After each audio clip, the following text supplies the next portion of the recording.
What's going on is Anton from AntonDaniels.com. I appreciate you guys for continuing to rock with me, but I just got home off of an early morning flight, right? First thing through the door, I want to see my family. I love my family. You know, I'm a family man. I'm an advocate for families, right? Second thing, I got to get that hot shower because I got to throw the threads on. The threads make me feel like $1,000,000, but the third thing through my mind and all throughout the trip is that I gotta have that Teej pack. Teej makes my life uncomplicated. It's uncomplicated skincare for men. The first way that I started specifically was their level 1 system. It's a daily face wash to get rid of the dirt and grime on your skin. 2 times per week exfoliating scrub to get rid of the dead skin cells.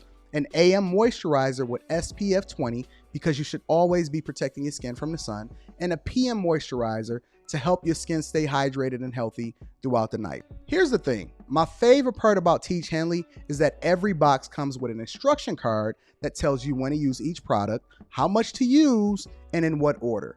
They really making the process of achieving and maintaining amazing skin for men uncomplicated. In addition to amazing skin, members of Teej Hanley get tons of benefits, including at least 20% off the retail price, the ability to customize your box, exclusive monthly deals, you can pause and cancel at any time, and you get free shipping. And because Teej Hanley is sponsoring today's video, they're offering my viewers an amazing deal, right? Just click the first link in the description and you get 30% off your first box, plus a free gift.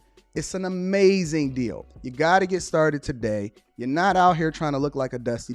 And if you travel as much as I do, which I'm sure most people don't, but you know me, I'm pushing my bag chasers in order to be in the top 5%, top 10%, top 1%. We got to make our lives uncomplicated, and Teej Hanley is no better product. You got to look good. You got to smell good. And you can't be looking like a Dusty. Make sure you get started today. Click the link in the description. Get that Teej pack. Feel the Teej, my friends.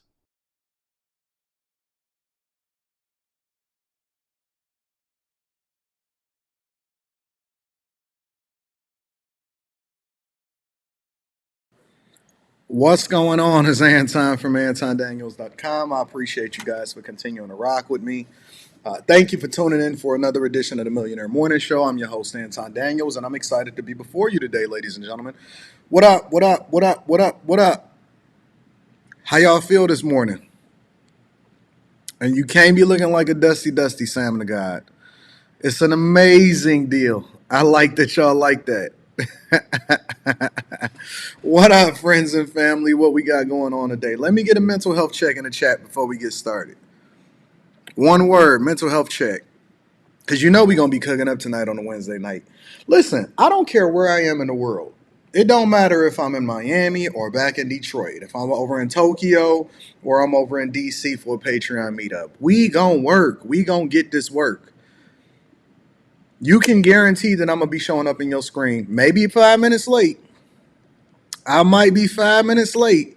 But you can guarantee that I'm going to show up on your screen. What up? You said ready to work. Good morning, AD. What up, LL? What up, Vanessa? What up? You said you slept wrong. Great day. One word, mental health check in the chat. Let me see what y'all feeling like today. Better, thankful, elated, focused, great, stroking, focused. Let me see. Phenomenal. Tired. I don't want to talk about the Pistons. I can't talk about the Pistons. I'm not going to no more games. I'll get to that in a minute. Peace. Bless, says Randy. Where you been at, Randy? Hustling. Salute, Anton. Exhausted. Feeling renewed. Decent. Consistency is unmatched. Thank you, Black Beauty. No days off. Heal. Okay, Mr. Lot. All right. Had to move that coaching call out yesterday. I thought you were still sick. Blessed. Great. Intentional. Restored. Peaceful. Working. Still grimy like yesterday. Stupendous. I'm on color people time. A little bit. Had to go get my DoorDash. I walked 26 flights of stairs to go get my food. Neither here nor there. Steady, on time. When I'm coming back to DC next year. Getting to start on the new year. Refreshed, old, electric, focused, says Ash. What up, Ash? Larry Walker says splendid, amazing, said Azriel. City Boys down 1 million. Grinding. Did I go to the game last night? No, I'm over in Miami. Don't worry about that. Relieved, astronomical. Grinding grateful. Peachy. Feeling like Mr. Clean. Fat, says Latinka. We gonna fix that in 2024. Struggling grateful. I don't want to hear about the. All right, I'm gonna let y'all get y'all Pistons hate off. Trapping, said Goth Baddie. At work grinding, trap, blah, bag chasing, overcoming, awesome. Over with, great, chilling, sad, jet lag. That's a good thing. All right. We gonna get to it. Thank y'all for tuning in. Let me give a shout out to Mike that dude. Let me give a shout out to everybody on Cash App because the phone. Actually, I'm gonna go through all of the Cash Apps tomorrow morning. I'm gonna create a special graphic for y'all. But the phone that I'll actually look at my Cash Apps on is the phone that I'm streaming on right now, right? So I can't put the camera down and then get the Cash App. So I'm gonna get to those. We're gonna do them all in one fell swoop. But shout out to my dog Mike that dude. I appreciate everybody to continue to hold me down. Let me read a couple of the super chats. Mary Alonzo says, "Thank you for all of the wisdom you have imparted on us this year. Thank you for being a role model for us. Keep doing the Lord's work. You are much appreciated." Thank you, man. We here. Shout out to you. AL says, "Did you go to the game last night?" You know I ain't go to the game. Shout out to the Pistons celebrating your records. I'm not going to no more Pistons games. I don't care how many season tickets I got. I've been giving them to friends, family, clients, everybody. Pistons making history. And you know what the worst part about them is? Let me tell you what the worst part about these guys are. It's not that they're young. It's not that they're paying the coach basically the most in the entire league at $13 million a year, Monty Williams. It's not any of that. You know what the worst part about the Pistons is? These suckers, it's some of these dudes that ain't even getting off the bench and stuff like that got the nerve to be shooting a shot at chicks that be sitting in my seats. Yeah, we gonna get there. We gonna get there. I don't want to talk about it right now. I'm gonna get to them later on tonight on a Wednesday night. Y'all tuning into a Wednesday night. Shout out to Rayshawn. I see you. Shout out to, but it's okay because the Lions is winning. Lions is in the playoffs. Home games hosted in Detroit. Yeah, we gonna get there. We gonna get there. So it's gonna balance out. It's gonna balance out. All right. Yeah, man. So let me get the housekeeping out of the way, and then we're gonna get started with the show. So first and foremost, make sure you get that Teach Hanley. Absolutely a great sponsor for the show. Link is in the description as well as pinned to the top of the chat, or not pinned to the top of the chat. Link is in the description. 30% off the first order plus a free gift. We got great things planned for Teach going into 2024. Also, if you guys have not already, we got a lot of stuff that we putting together. I'm working all day. I'm probably only gonna get out the house for like maybe 2 hours today, but I'm grinding all day today because I'm planning for y'all, for the bag chasers and the Patreon members. We getting a tour put together. We getting different interviews lined up, business interviews for the bag chasers. So we got a lot going on. And if you're not a part of the Patreon, link is in the description as well as pinned to the top of the chat. If you're not a part of the Patreon, then you really missing out. Seriously. So make sure you tap into the Patreon. Link is in the description. As well as pinned to the top of the chat, and then we're going to go ahead and get started with the show. Let me read a couple more hateful super chats, and then we're going to get to it. Eric Harris says, Detroit Pistons is officially the team no NBA don't want to lose to. Yeah, so they're going to be playing extra hard against us now. Good God. AL says, Lions will get stumped. Oh, here we go. The hate is real from somebody that is in Boston that hate us from Chicago, but it's okay because we appreciate you anyway, AL. We appreciate you. All right. So let's get to it. I'm gonna be reading the super chats throughout the show. I know the hate is in the air, but we got a lot to solve for. So yesterday, I'm out and about, and I'm in the streets. Shout out to the different people that actually ran into me yesterday on the streets of Miami. I was everywhere. I was over in Brickell. I tapped into Miami Beach. Obviously, I did a little bit of shopping in the design district. So we had a lot going on yesterday. But I also dropped a video, and a lot of y'all, listen, this is what I like to do, right? Some of the stuff that pops up on my algorithm because of what I watch and what I view. I watch animal videos, I watch car videos, educational videos, documentaries, but I also like to do walking tours, right?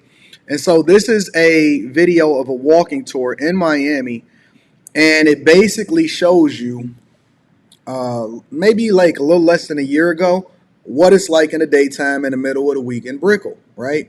And there was so many people out on Christmas, on a Monday Christmas, the Sunday before that, and then all throughout the week, even on like a Tuesday, Wednesday, it's just full. Beach popping. Weather is beautiful. It is 80 degrees. Listen, if I showed you what the weather was like, if I just stepped out on the balcony right now, y'all would be absolutely mind blown. I mean, it has some of the it's literally the second best weather in the United States of America in the wintertime behind Hawaii. Hawaii is still on the list. I haven't been there. Rita's been there. Hawaii's on the list, but it's the second best weather behind Hawaii and then San Diego in the wintertime as far as weather. But one thing I keep telling people about this place is that it's not real. This place is not real. This is not a real town. This is a playground for visitors and rich people. Let me say that again. This is a playground for. Actually, I ate at Moxie's yesterday. That's so weird. I ate at Moxie's yesterday, and the food was incredible. I have never ate at Moxie's. I ate at the Italian restaurant the last time that I was here in the summertime. I think it was like August or something like that. And the food is incredible at Moxie's, right? And so you're walking down the street of Brickell, and you're going to see 100 G-Wagons, G63s. You're going to see Lambos, Ferraris. Urus is like a dime a dozen. Cullinans, Rolls Royces, blah, blah, blah, blah, blah. And it's just normal, right? It's just, you know how when you see like a supercar or a hypercar in your town or wherever it is that you're from, and it's like, man, that mug is sweet. Nobody blinks. Nobody trips at all. It's not a real city, honestly. It's not a place that you can raise family in. If you come here as a visitor and then you think you're going to move here and thrive, if you don't have crazy work ethic, you're going to be broke. You're going to be in dusty. And as soon as you go over that bridge, let me tell you something. As soon as you go over the bridge, it is going to be a completely different world than what you see on Miami Beach in the Design District. And they even removing and absolutely gentrifying everything. Overtown, places that used to be the hood, they gentrifying it, and it's money just coming in and out. Money just coming in and out. If you are a six-figure person over here in Miami, you are going to be broke. Let me revise that. You're not going to be broke, but you are not going to be solidly middle class. Let's just say that. If you are just like $100,000 a year, you can survive. It was me, Rita, and my homegirl Anna. I got her with me over here in Miami. And I ate at Moxie's, and my bill was like $170 just for three of us. And that's normal. It's normal when you're going out to a restaurant, unless you're going to like Chipotle or Shake Shack or something like that. It's normal for you to just have a $170 bill, just going out with y'all three, just chilling, having a good time, not even ordering a lot of food and just having drinks. Now, I'm in the space in my life, and I'm glad that I didn't start visiting Miami until I was basically in my late 30s.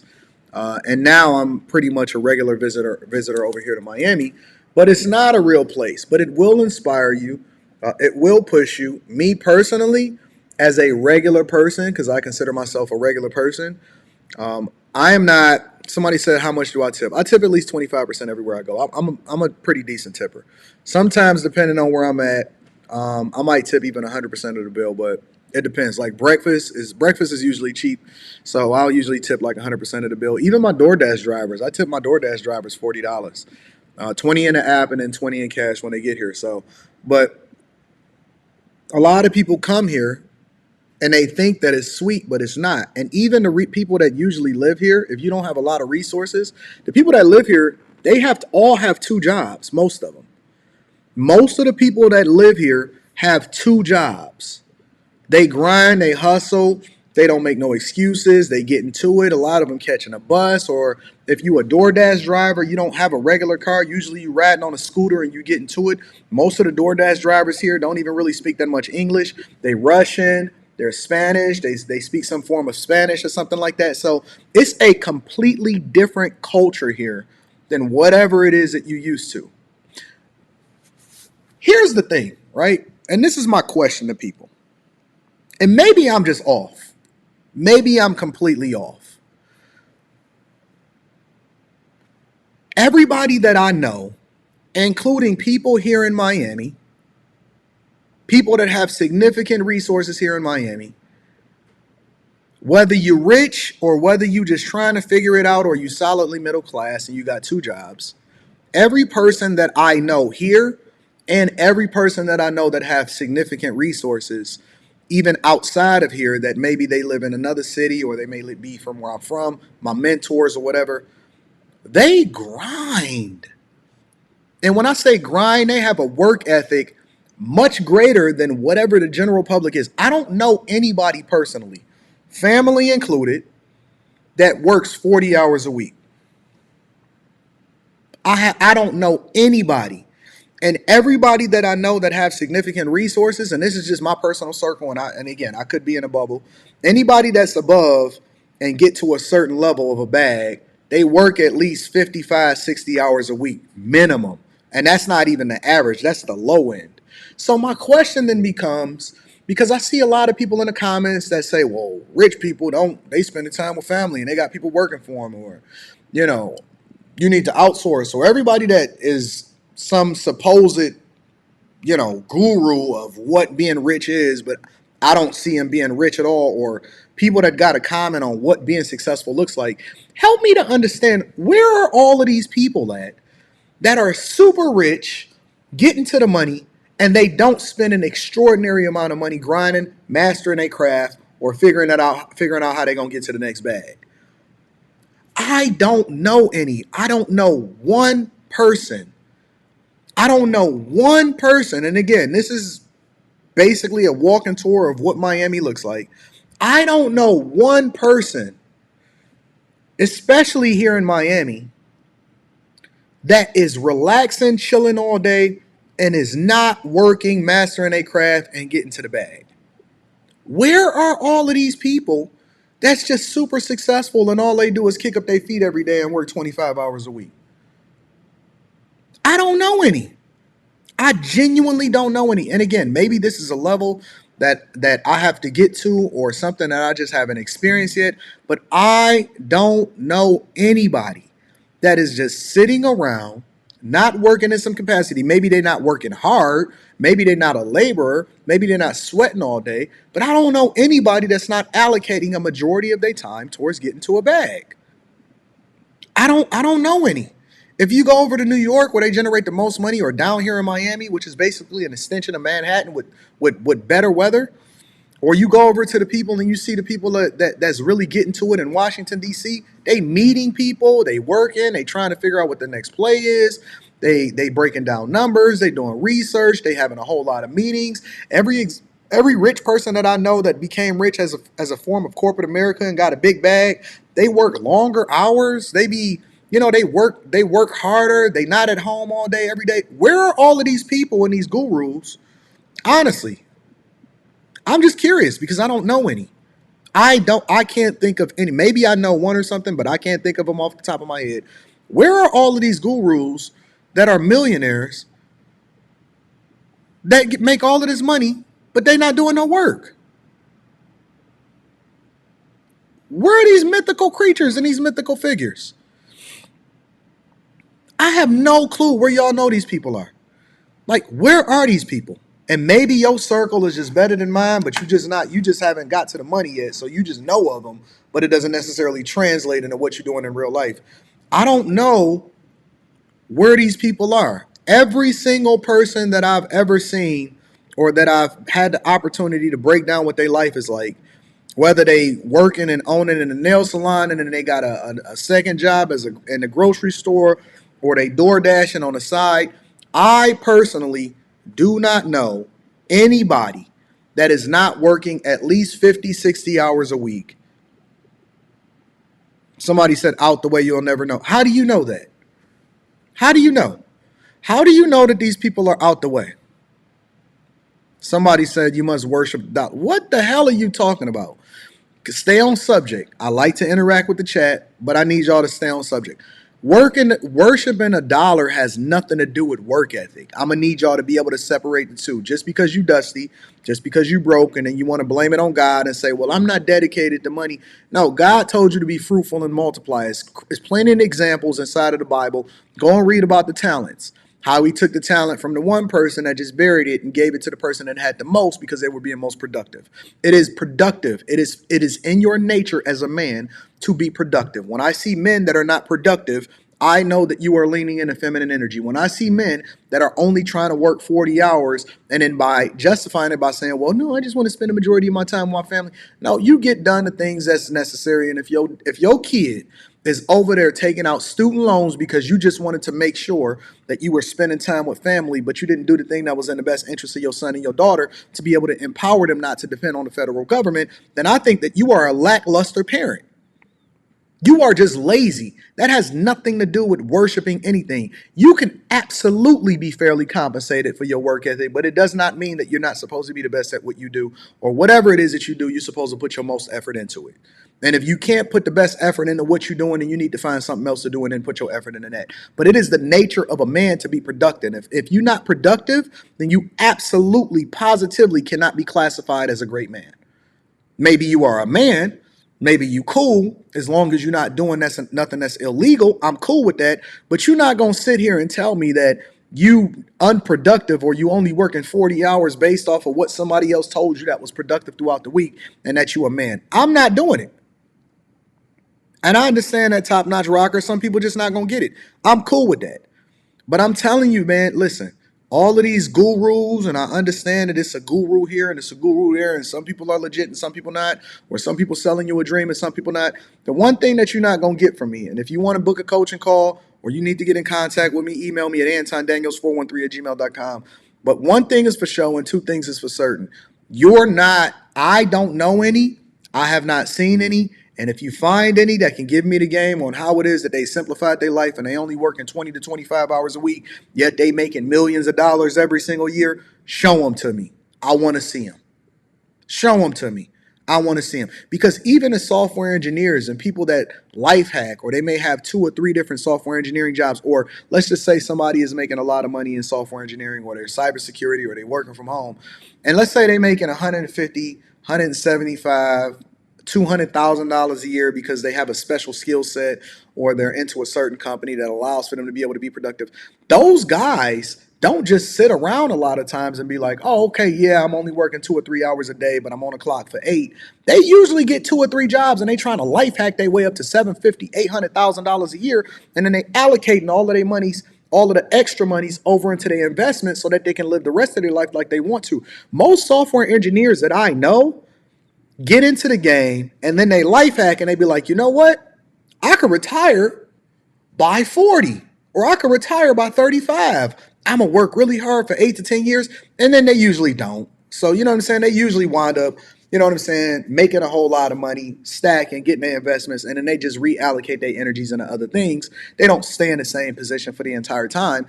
And they've developed that work ethic that allows for them to be able to be in a great position financially. But most of those people don't just be sitting around, oh man, I'm only going to do 2 or 3 hours worth of work. Man, they be job hopping, trying to figure out the next position, leveraging, getting 2 or 3 jobs, doubling and tripling their income since they got to be there at the computer for 8 hours anyway. They might as well go ahead and maximize the most that they getting out of the day. They then invested in a business. It's impossible for you to be a businessman, a serial entrepreneur, or a person that is productive and not putting in way more hours than the person that's sitting next to you. Because if that was all it took was to work 40 hours, then everybody would be rich. Everybody would absolutely be rich. I don't know anybody that's a master at their craft, whether you trading stocks or you making investments. It's the things that you do outside of the market hours that allow for you to be successful. They researching, they looking at the after hours, they paying attention to what an earnings report is after the bell. They trying to understand what the next earnings report is going to be like and anticipate what the market is going to be. They anticipating what's going on in real estate and they trying to make a play. They shooting a deal. They making phone calls.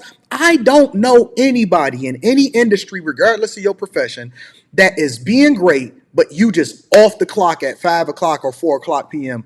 I don't know any.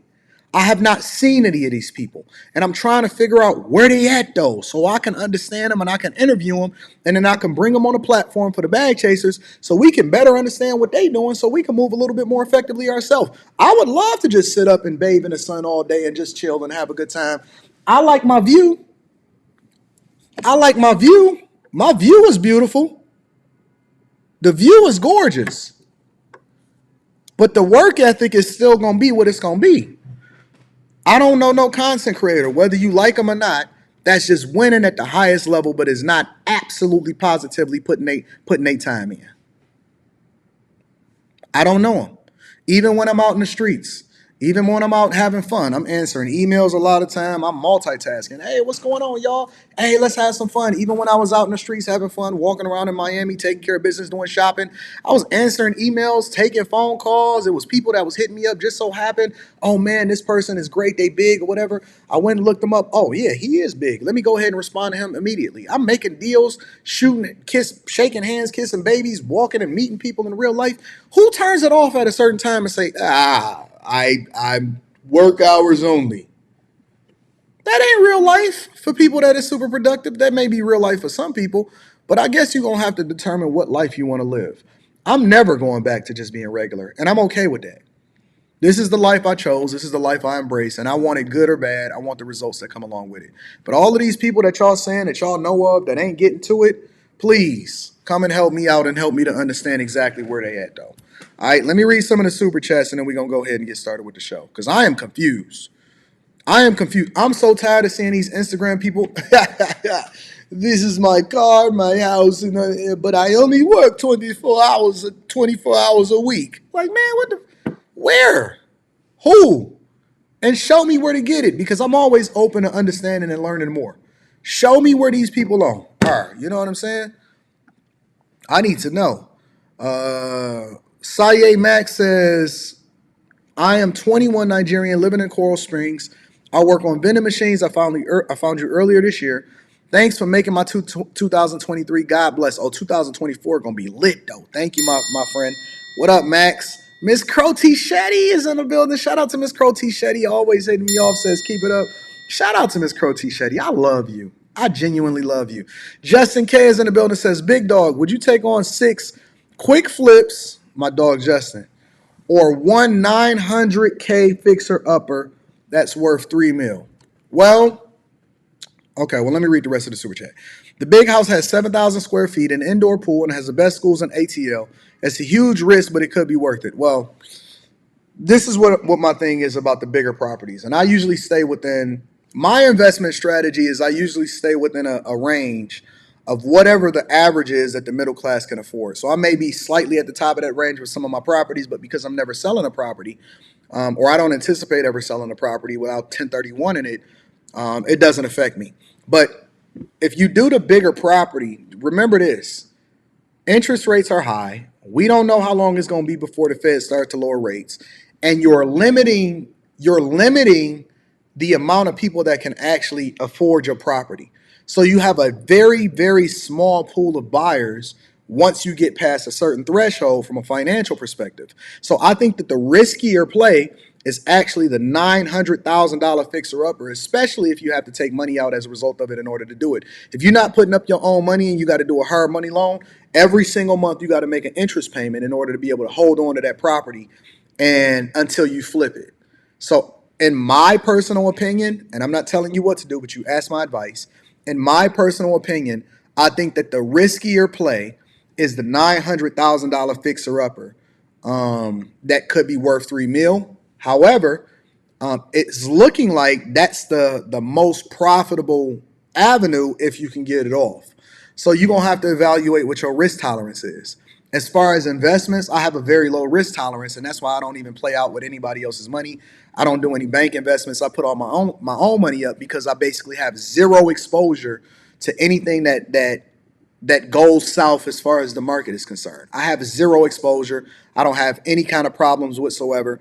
And so I don't have those issues. But if you got to deal with other people's money, or you got to take out hard money and you got to do a much, much riskier play, it could be way more profitable. But at the same time, you're limiting the amount of buyers that can bid against or bid for your property. That allows for you to then be able to get that other play. You know what I'm saying? So I think it's very, very risky. You don't know what you're going to deal with as far as contractors, how long things is going on. I'm coaching people right now that's basically playing that same play, but they running into problems as far as permits and contractors and stuff like that. So it's costing them more money, and they still hoping to make a massive profit in the end. But we're going to see what happens. But they're in a completely different market. They're in a whole other market other than Atlanta. But for me, I go with the sure play and less exposure. But for you, you may have a greater risk tolerance from an investment perspective. So, you know, you got to play it that way. That's a great question, though. I like that question. Shout out to Justin K. Phenomenal question. Lil Lionel says, everything Anton's saying about the city is facts. I live in Miami and work at least 60 hours a week, and that's not counting the hours I spend researching the money markets and real estate. That's what I'm saying.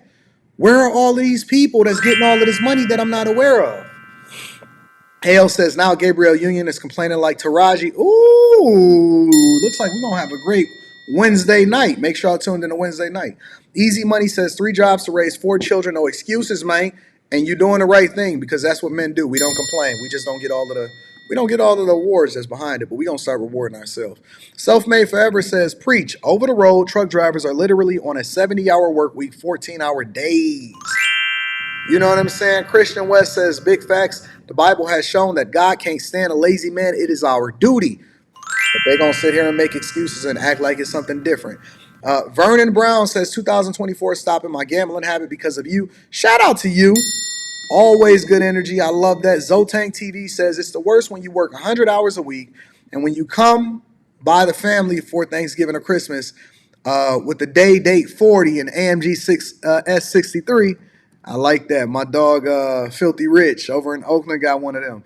Then they look at you like you're arrogant. That's the worst. Well, that means that you got to change your circle as well as changing your effort. You know what I'm saying? Big One of them Dove says, mother of 2 killed by her brother because he was jealous their brother had more money spent on him for Christmas. I heard about that. Send that story to me in an email so y'all can remind me of it, and then I'll cover it tomorrow. Shout out to Big One of them Dub. I appreciate you. Y'all ready to get started with the show? Especially for the chasers. If y'all not a part of the Patreon, the link is in the description as well as pinned to the top of the chat. Shout out to everybody. Kyla, Azriel, Luxury Bucket List, Mary Elizo, BIFM, Mr. Overwit is in the building, and Mr. Lot, my guy. A shout out to Mr. said, no excuses. Hold on.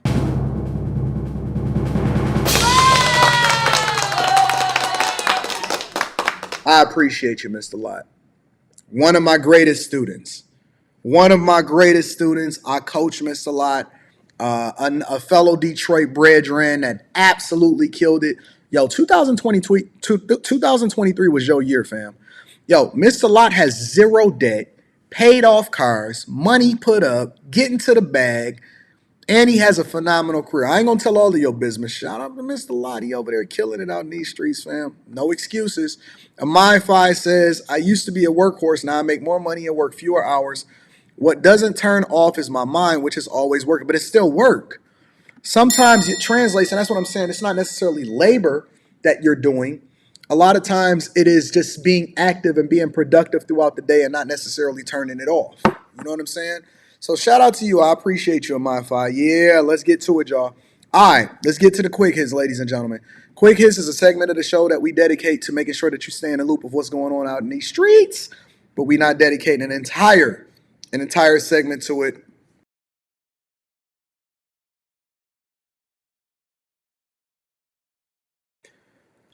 First on the list for quick hits is Pizza Hut is laying off all of its drivers because of what is going on with the minimum wage over there in California. Take a look. Pizza Hut restaurants across the state will no longer use their own employees to deliver pizza. Franchise owners are expected to cut more than 1,000 delivery drivers starting in February. KTVU's LaMonica Peters live now in San Jose with more from a local analyst who tells us how the new minimum wage requirement plays a role in this decision. LaMonica. Julie, I spoke to an analyst who says that Pizza Hut isn't known for delivering pizzas, and now that they are asking them to pay higher wages to their drivers, it's just not working for their bottom line any longer. Pizza Hut restaurant, nicer pizza, you ate in there. The home delivery was never the core part of their business. Starting in February, Pizza Hut lovers will no longer be able to order delivery directly from the local restaurant.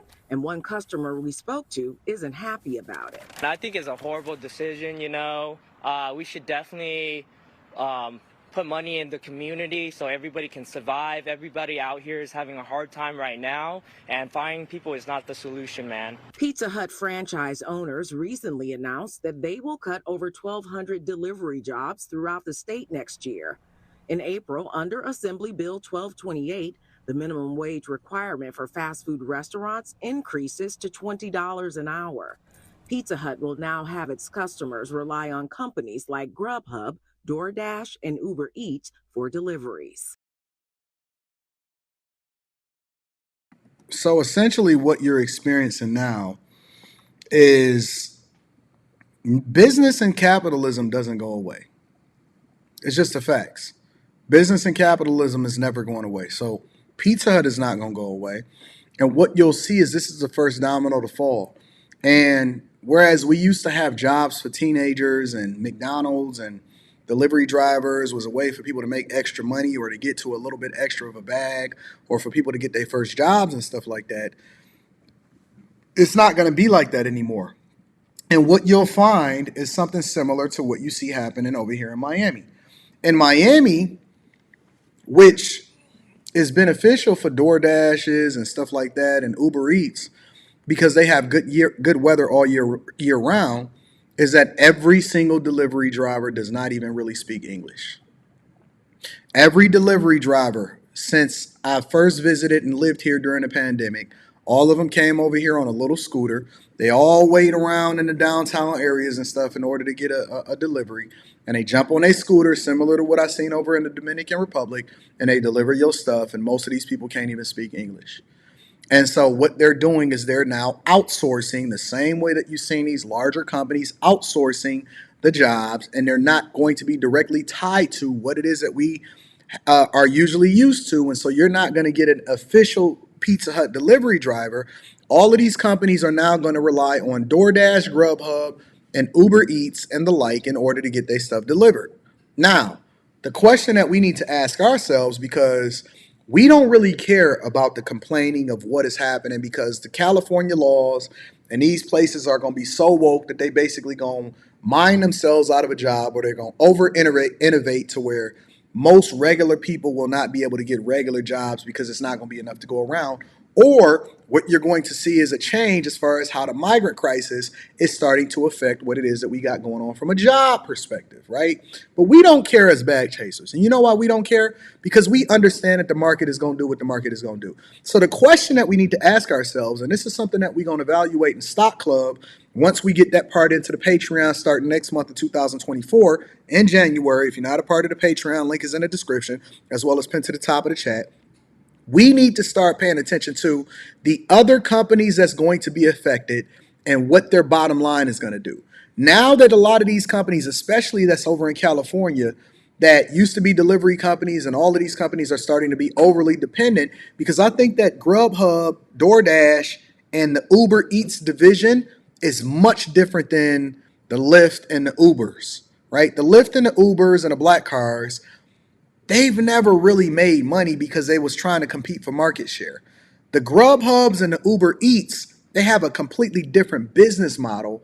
And I'm not sure if that's something that we need to be looking into, because changing conditions always create bigger winners and losers. So it's something that we need to evaluate as far as which companies do we probably need to make a stock play, how they're going to be affected, or do we just sit tight and then allocate our resources in other blue chip companies that maybe be more productive, maybe is a little bit more productive as far as our bottom line and our portfolio and growth is concerned, right?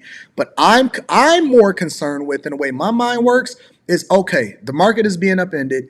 Who are the new winners and who are the new losers? That's how I look at things, all right?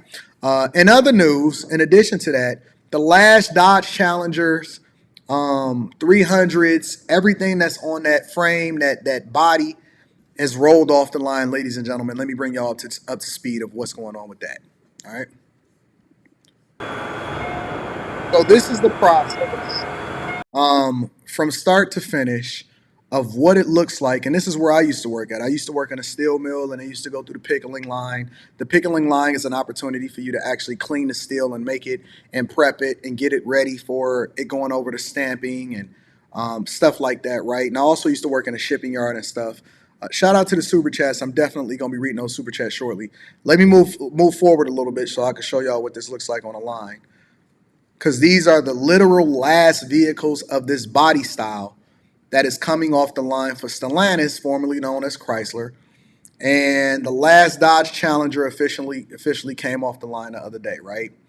And then the finished product was that is the actual one that came off, the very, very last one that came off the line.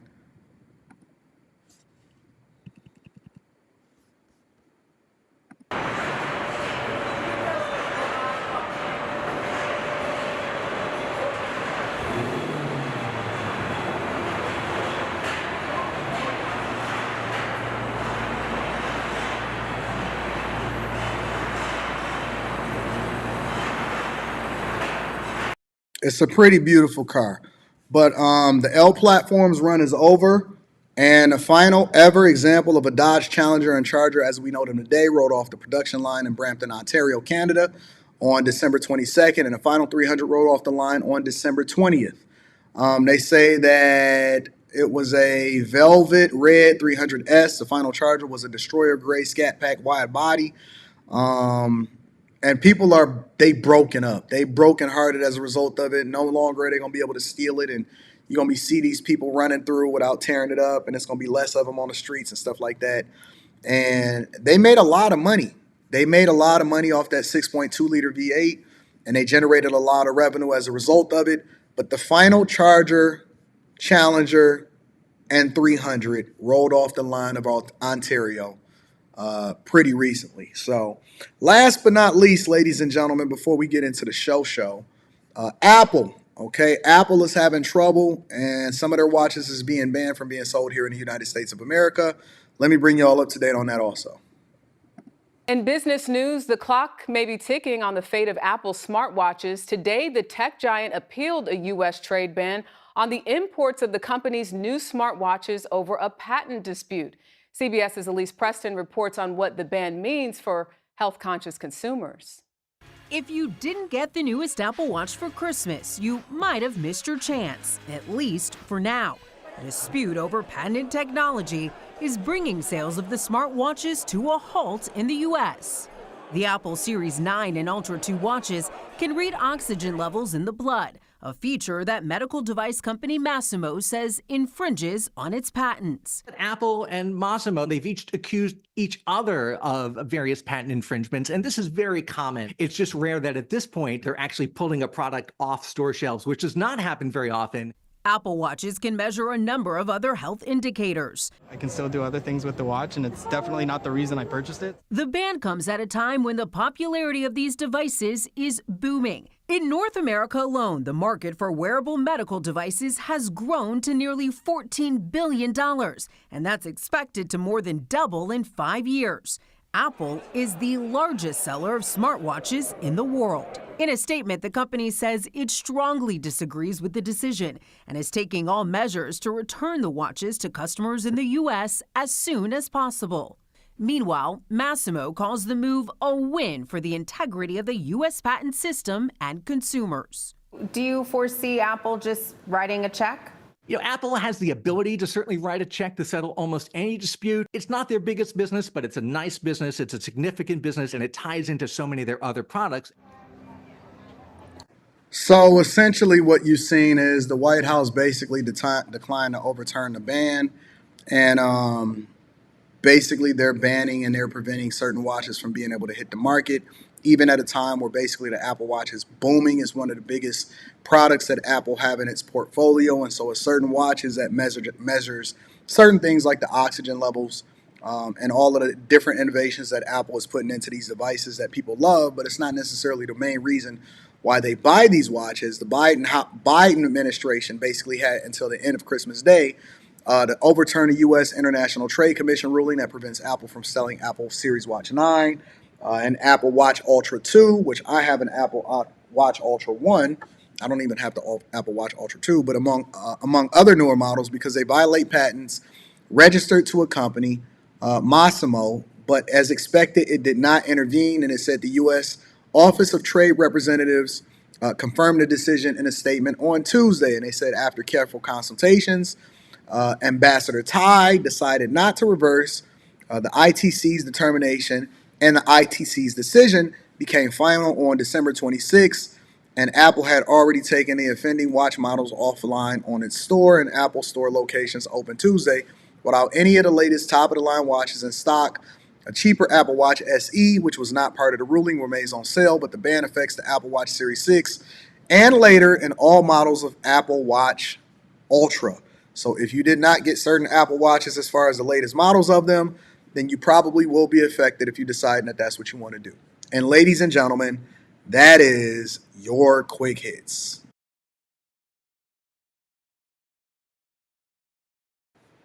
All right, let me go ahead and read some of these super chats, and then we're going to deep dive into the show. I got a great show lined up for y'all. All I heard was DoorDashers can grind more. Look, I'm going to be honest with y'all. I know y'all don't believe it, but I am a hustler. I, in a heartbeat, would drive DoorDash if I could. If I had the capacity and I didn't have the ability to be able to earn monies and other forms of income, I don't have no pride or no shame whatsoever.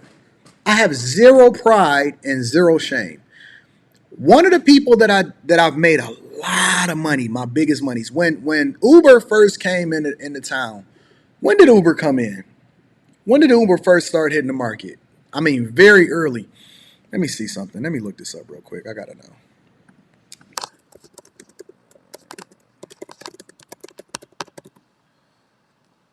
Uber first hit the market in 2009.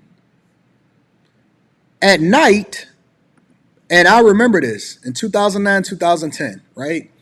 And I remember at night, Uber had came into Michigan or whatever like that, and they had been incentivizing drivers because it wasn't really a market yet, and it was like a brand new thing, and it was trying to beat Lyft to the market. And so what they did was they incentivized drivers, and it was paying drivers like $350 or $400 a week or something like that, just to make sure you was online. And as long as you stayed online for a certain amount of time, and then you completed like 2 or 3 trips a week or something like that, you got paid. If you don't think that I signed up for that, as a matter of fact, not only did I sign up, one of my first clients had moved over from LA to one of the people that I wanted to be doing a lot of business with. I met one of my first clients driving a Uber and taking them to the airport. And then we wound up having a great relationship. To this day, me and them still do business. And they like, Anton, I can't believe you became what you became. That's crazy. If you don't think for 5 seconds that today in 2023, going into 2024, that Anton from AntonDaniels.com, if I had the opportunity to go out and drive Uber, if I can make some extra money and not be able to forego anything else that I still have a regular job. Listen. I am still online with a regular job. When I say I am still online with a regular job, I am online with a regular job. I believe in getting every single dollar. I'm not missing out on no money whatsoever. I am still online, getting to the bag right now. And the only way that I'm walking away from this position that paid me a crazy amount of money is if I have something to replace it or start saying Pete on the other money that I'm making because my growth is in other spaces. But if you don't think for 1 second that I'm going to get every single dollar, and while people laughing, Anton got a regular job, the bag chasers know how much I make. When I drop my W-2s inside of the Patreon and they be looking at my W-2s, they be like, oh, now I see why you still getting to the bag. Yes, I'm still online during Christmas time, during the holiday season. Yes, I'm still paying attention to what's going on in corporate America.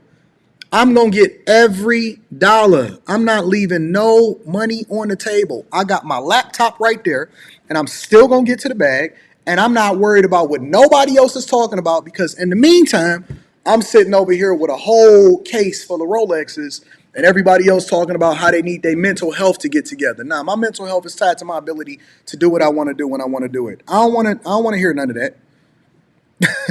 I don't want to hear none of that. Shout out to you, fam. I appreciate you for the super chat. Regime says, yo, Anton, where that bag at? It's right in our pocket, big dog. Bag chasers, we up. Make sure y'all tap into the Patreon. Link is in the description. David Williams says, random. The word of God says he gave us every herb-bearing seed for our use. Marijuana is a herb-bearing seed. Oh, my God. Here we go. Thoughts? Why would he create it if we shouldn't use it? Also, he also gave us the coca leaf. Are we supposed to do cocaine? Anything that prevents you from being this. Listen, you can do whatever you want to do. I don't know any super productive person that smokes trees personally.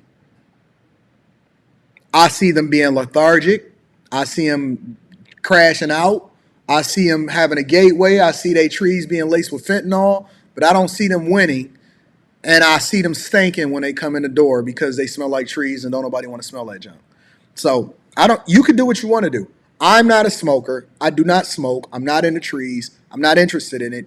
I don't want to do anything that alters my reality. I want to be immersed in what I got going on a daily basis. Also, he gave us permission to eat meat after the flood. Then do it. What makes y'all think, and shout out to you for the super chat, why do y'all need my permission to do what y'all want to do is my question. You don't need my permission. You can do whatever you want to do. I'm not smoking. I don't want to. I'm not interested. Why don't y'all go and do some cocaine too? He gave you the coca leaf.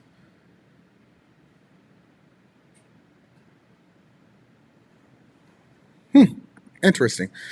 Shout out to David Williams. I appreciate you for holding me down. Myron Webster says, can't give all of the sauce, but the contract to delivery that Pizza Hut is going to be crazy profitable. People about to get paid. They are. And I'm paying attention. I'm doing my research. I'm on it. Aline M is in the building. Shout out to Aline. Says, I just want to express my sincere gratitude for the incredible impact you've had on my life and the lives of other bag chasers. Your dedication, wisdom, and guidance have inspired me to pursue my goals and think differently. Shout out to you, Aline, and all of the other bag chasers. I appreciate y'all. Thank y'all for holding me down, and thank you for supporting the platform. Lil Lionel says, Anton, you used to work at the steel mill and now have changed your life. What did you do that elevated you from the people still stuck at the mill? I had work ethic even then. I don't think that it was anything. It was any industry that I was in. I was taking advantage of, even when I was there, I had started taking advantage of the tuition assistance that they offered as a benefit that most of the people didn't take advantage of. I took advantage of working multiple different hours, and I was making over $100,000. The only difference is that I wasn't disciplined, and it actually took me getting fired to start really developing the financial discipline to invest and make the sacrifice instead of raising the profile of my lifestyle based off of how much money I was making. So I was willing to make the sacrifice for the next 10 years to do what I really wanted to do versus, and that basically accelerated because I got the wind knocked out of me. I got my rug taken from up under me. But I was willing to make the sacrifice going forward after I got fired from the steel mill to basically, go to school, accelerate the process, stop slowing it down, stop dedicating all of my time over into that. And I started segmenting my time into things that actually made sense. And I developed a bigger financial discipline. And I started deploying all of my resources into investments instead of my resources into my lifestyle. So that was really the main thing. It took going through something. And I'm glad that I went through it. I don't think that y'all should have to get fired to go through it and learn the lesson, though. Self-Made Forever says, AD, did you see the situation of all of the movies, all of our movies and the popcorn? Obama could have made it and decided to make a movie about civil war and death to America. What's your perspective on them doing that? Oh, you talking about the movie that they produced on Netflix? I'm going to watch it today. How about that? Since I'm going to be in the crib, I got the TV up on the wall over there. I'm going to watch it today. I haven't seen it. I don't know anything about the movie, but I'm going to check it out. Jay Stan says, good afternoon, Anton. I'm officially a chaser. Keep up the great fight, my brother. Grimo. Shout out to all of the new bag chasers. Congratulations, Jay Stan. You're now part of the family. J Dub says, I don't have the amount of words to express my gratitude for the knowledge transfer you provide. I appreciate you, bro. And I appreciate you too, family. I appreciate you. Thank you, my friend. Self-Made Forever says, imagine if the White House decided to ban OF. They not. The big money maker. Guys, look up the Hive Mapper and Demo earn money while you're driving. You're welcome, especially if you're a delivery driver. Keys. My dog, Fi Brown, says, yo, AD, I sent you the clip on the teen siblings fighting over Christmas gifts this morning. I hope you saw it in the time to cover. Maybe tomorrow. Yeah, I'm going to check it out tomorrow. Thank you, my friend. Thank you, Fi. I appreciate you. Another one of my good guys that I absolutely coach and pour into on a regular basis. All right, let's move forward. Y'all ready to really get started with the show? Let's get it popping. All right, next on the list, we got through the quick hits. I told y'all about Miami. The next thing I want to talk to y'all about is the money that's involved with all of these migrants. Shout out to Pierre. I'm going to read that super chat shortly. I appreciate you. There's a lot of money that's tied into housing migrants. And a lot of people keep trying to figure out, well, where is all of the money going? Why are people and hotel owners so gung-ho? The Roosevelt Hotel over in New York City and over in Denver, there's a lot of different hotels and places. But who's making all of the money? Well, I'm going to explain that to you in a minute, but let me first bring you up to speed on what's going on as far as this big caravan that's headed to the United States of America directly through Mexico. Back here at home to our south, where thousands of migrants have joined a caravan in Central America that's making its way to the U.S. It comes as Secretary of State Antony Blinken prepares to visit Mexico's capital tomorrow. Morgan Chesky reports from the border. Tonight in southern Mexico, a new migrant caravan is heading north. A group of men, women, and children, whose organizers say is now 8,000 strong, after an estimated 2,000 more joined in a single day. The caravan, last seen in the Mexican state of Chiapas near Guatemala, would be the largest since last year. Many of them desperate and exhausted. This father from Honduras, sharing his 3-year-old daughter, is now too weak to walk. The U.S. border still more than 1,000 miles away. Now, a lot of people, first of all, will sit there and they'll look at this man and they'll look at this story. And I know that the media's propaganda is going to show him carrying his 2-year-old. They're going to say how tired he is. But one thing that I've noticed that we've learned to do inside of the United States, well, those of us that take responsibility for where we are in life, is that no matter whether you're a man or a woman, we over here at the Millionaire Morning Show, we believe in being equal accountability smoke givers. And so my question then becomes, first and foremost, let me adjust this really quickly, make sure my camera is right. My first question is, why are we responsible for taking care of kids that these people decided to have, that they decided to walk with over here into the United States of America? I don't care what language you speak, if you are an adult that decide to put your Johnson in a woman, right?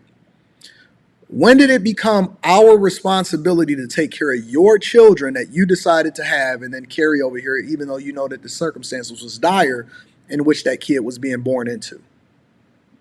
When did it become the United States of America responsibility to extend grace to you for children that you decided to have? And am I supposed to feel sorry for you because you have children and you're deciding to walk over here to the United States of America illegally? Or are you taking advantage of us because you know that we weak and we soft and we have no backbone and we gonna let anybody do what they want to do when they get over here? Now too weak to walk. The U.S. border still more than 1,000 miles away. In Eagle Pass, Texas, just days after these stunning scenes of migrant families lining the Rio Grande, tonight U.S. Customs and Border Protection facing a quiet lull that likely won't last long. Outside an Eagle Pass shelter, we met Osmani, Marian, and Edison. ¿Dónde van ahora? Where are you going now? Oklahoma. Oklahoma? Los Angeles. L.A.? Dallas.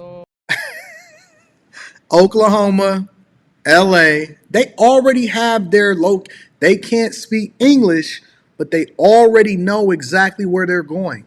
Oklahoma, Dallas, Los Angeles is where these 3 gentlemen are deciding that they're going to travel to when they get over here to the United States of America.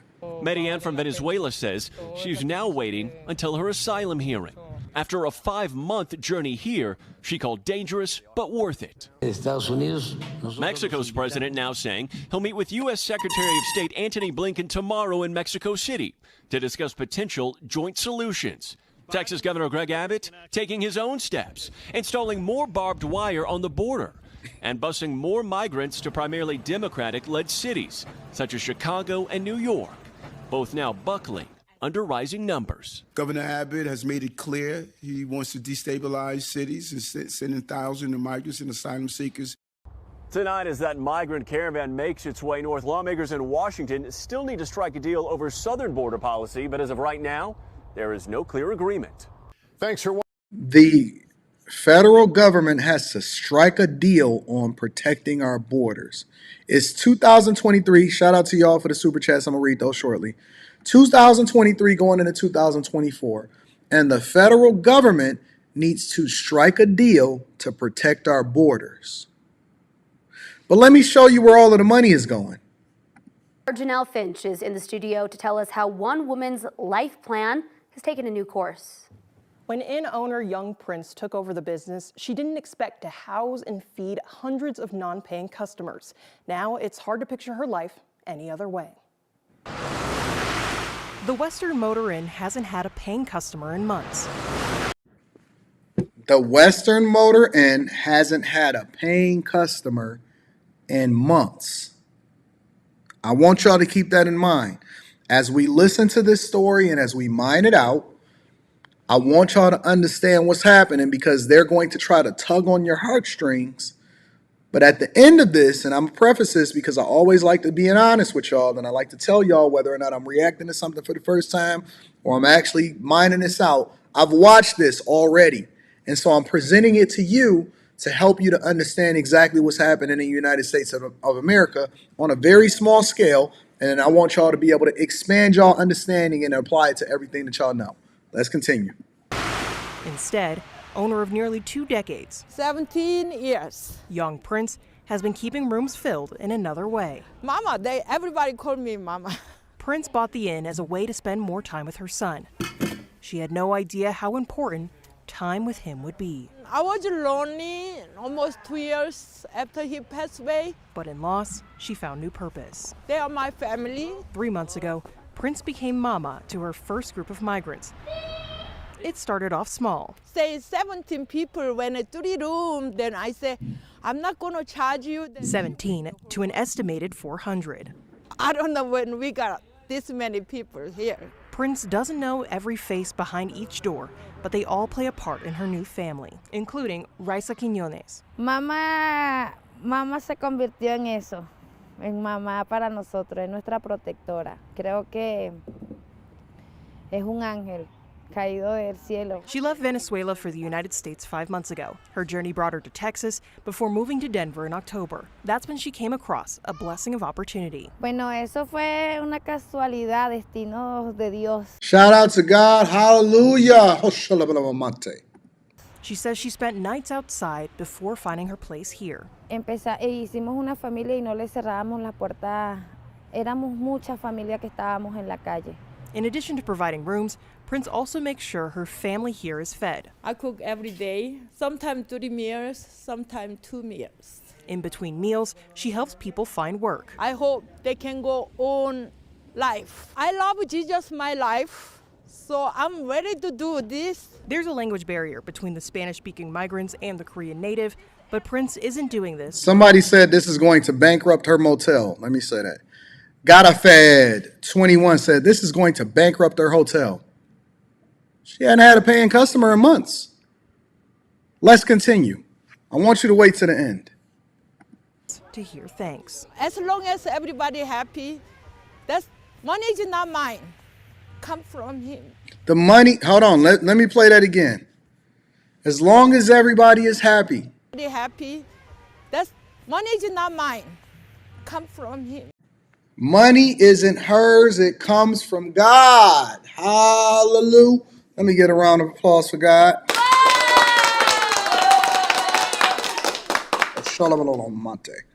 All right, let's continue. Prince says the inn's new buyer has been providing her $50,000 a month to house current migrants. Why did they wait to the end of the story to share that final detail? The inn's new buyers is giving her $50,000 a month, $600,000 a year. Now, first of all, where do we get this flat number?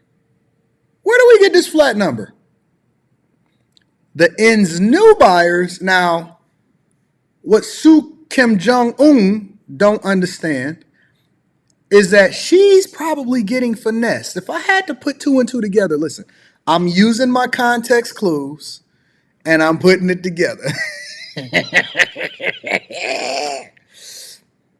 Now, first, if I'm a businessman, why would I just so happen to want to buy a new old rundown motel that I'm not putting no money into?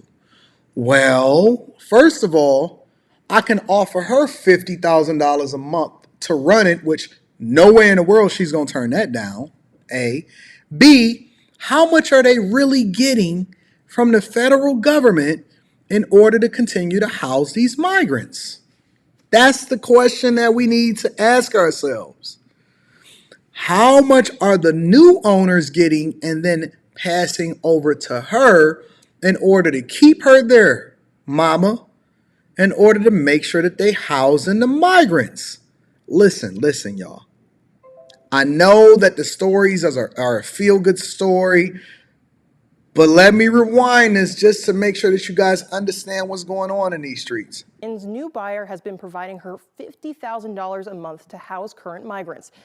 The question that you have to ask yourself is, who are these new buyers?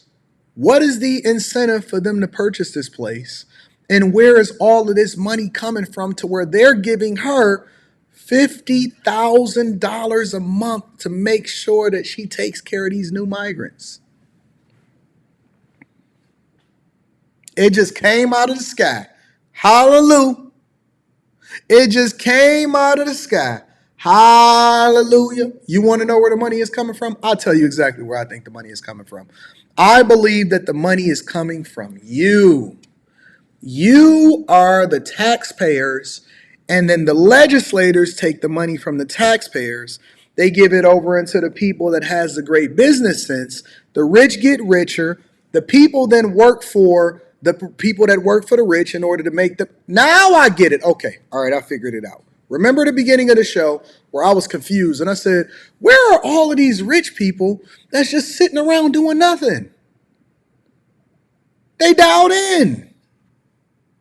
They dialed in. Listen, there's a lot of people, contrary to popular belief, some of them probably watching this show right now. Legislators know exactly who they are. There's a lot of people that do not want the flow of these migrants to stop. You know why?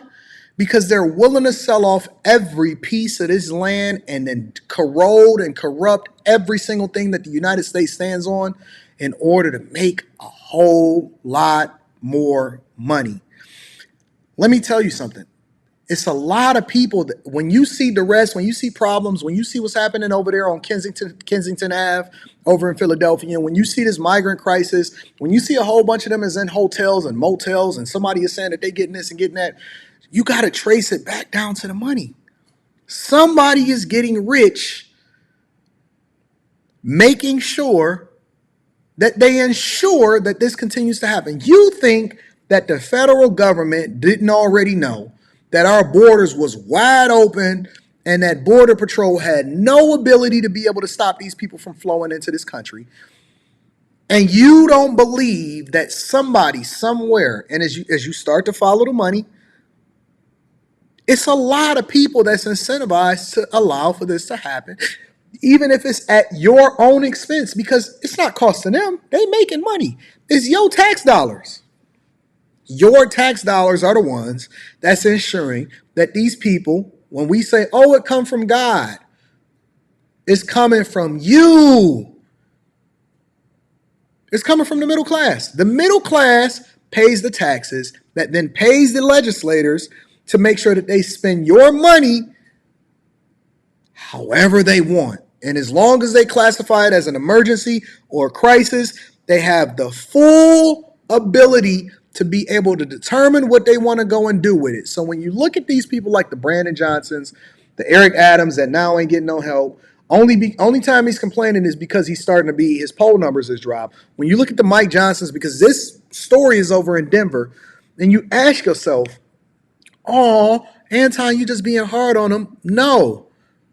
They're basically not doing the thing that's in the interest of the residents that then voted for them to get in the office, and they're using your money to do so. You are the piggy bank. You will never run out of money because as long as you live in the United States of America, you're going to still have to pay taxes. And it's the first thing that's going to come out. When you get your check next week, and the very first beginning of the year, when you get your check at the end of this week or you get your first check in 2024, I want you to look at it.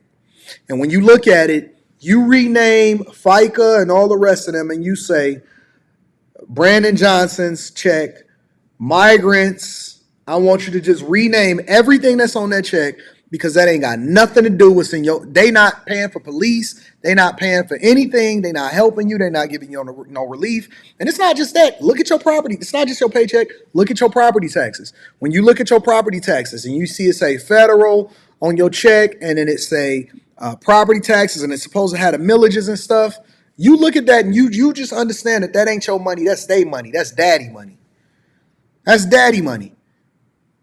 And that's the thing that confuses me about y'all is because how can you sit there and say, well, I'm not voting, but you paying taxes? You're paying for the police. I don't really care about the police. You paying for them. You they boss. How you not going to participate in the process of people that you employing? These are your employees. That's why you have a vote. It's because you're paying for them. You pay for the roads. You pay for the migrants. You pay for schools. All you homeowners, the people that say, oh, it's always better to own a home, but you don't participate in the process to determine how much money is going to be given over to the local community college, or you're not participating to understand where your tax dollars is going, you don't know what the treasurer doing with your money, they can just automatically say it's a crisis, it's an emergency, and then they take your money and they do what they want to do with it. They work for you. When you call the police, you're not calling the police as a person that is under duress. You calling the police to come and help you because you paying for their salary. You're paying for them to protect you. So why wouldn't you do the thing that's in your own best interest in making sure that you help the police keep the criminal element out of your environment? Why are you not participating in holding these legislators accountable that's in your municipality? Why are you not participating in the voting process? So you're going to sit there and tell me that you're going to involuntarily give your money over to them to be able to manage. That's the reason why these people over in Chicago, that's the reason why these people over in Dalton are supposed to be mad at Tiffany Henyard and Brandon Johnson and Mike Johnston and all of these local politicians and these national politicians is because you paying for them. And they using your money as a Ponzi scheme because they can't even balance the deficit that they dealing with.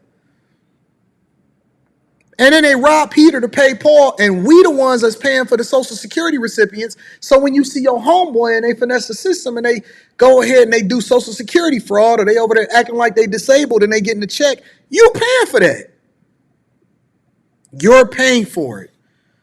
So I would love for you guys to rethink how you looking at politics, money, and everything in between, because you are the one that is going to suffer. And when you look at your paycheck and you can't understand, God damn it, I made $100,000 a year, but I'm only taking home $68,000. That's why. And they still trying to raise taxes on you. And even after you pay taxes out of your paycheck, you got to pay more taxes when you go to the store. And then you got to pay more taxes out of the money that's already taxed in order to continue to live in a home that you're never actually going to own. Because if you don't pay even more property taxes on top of it, then they have the ability to take your home after 3 years and resell it out to the general public to somebody else that's going to make more money as a result of it. And that's the Ponzi scheme that we now all live in, and why people that have money, that understand money, say that it's fraud, it's a crime, and how we operate within our tax system is so stupid and it's egregious. Because you're getting taxed on money that you have to spend money on to get taxed again on. And so it all comes back to the federal government so they can distribute it back to you and act like they're doing you a favor. It's your money. It all goes to them and it's your money. Good God. Let me stop because I'm going too deep, and then y'all gonna be saying, Anton, he don't know what he talking about. No, I know way more. It's just that I understand that you got to take baby food. I can't give you steak yet because you're not prepared for all of this game that we got for you. And make sure you join the Patreon. Link is in the description as well as pinned to the top of the chat. Let me read some of these super chats, and then we're gonna continue over with the show. I told y'all we had a show for y'all today. I told you we had a show for you today. Let me acknowledge my dog.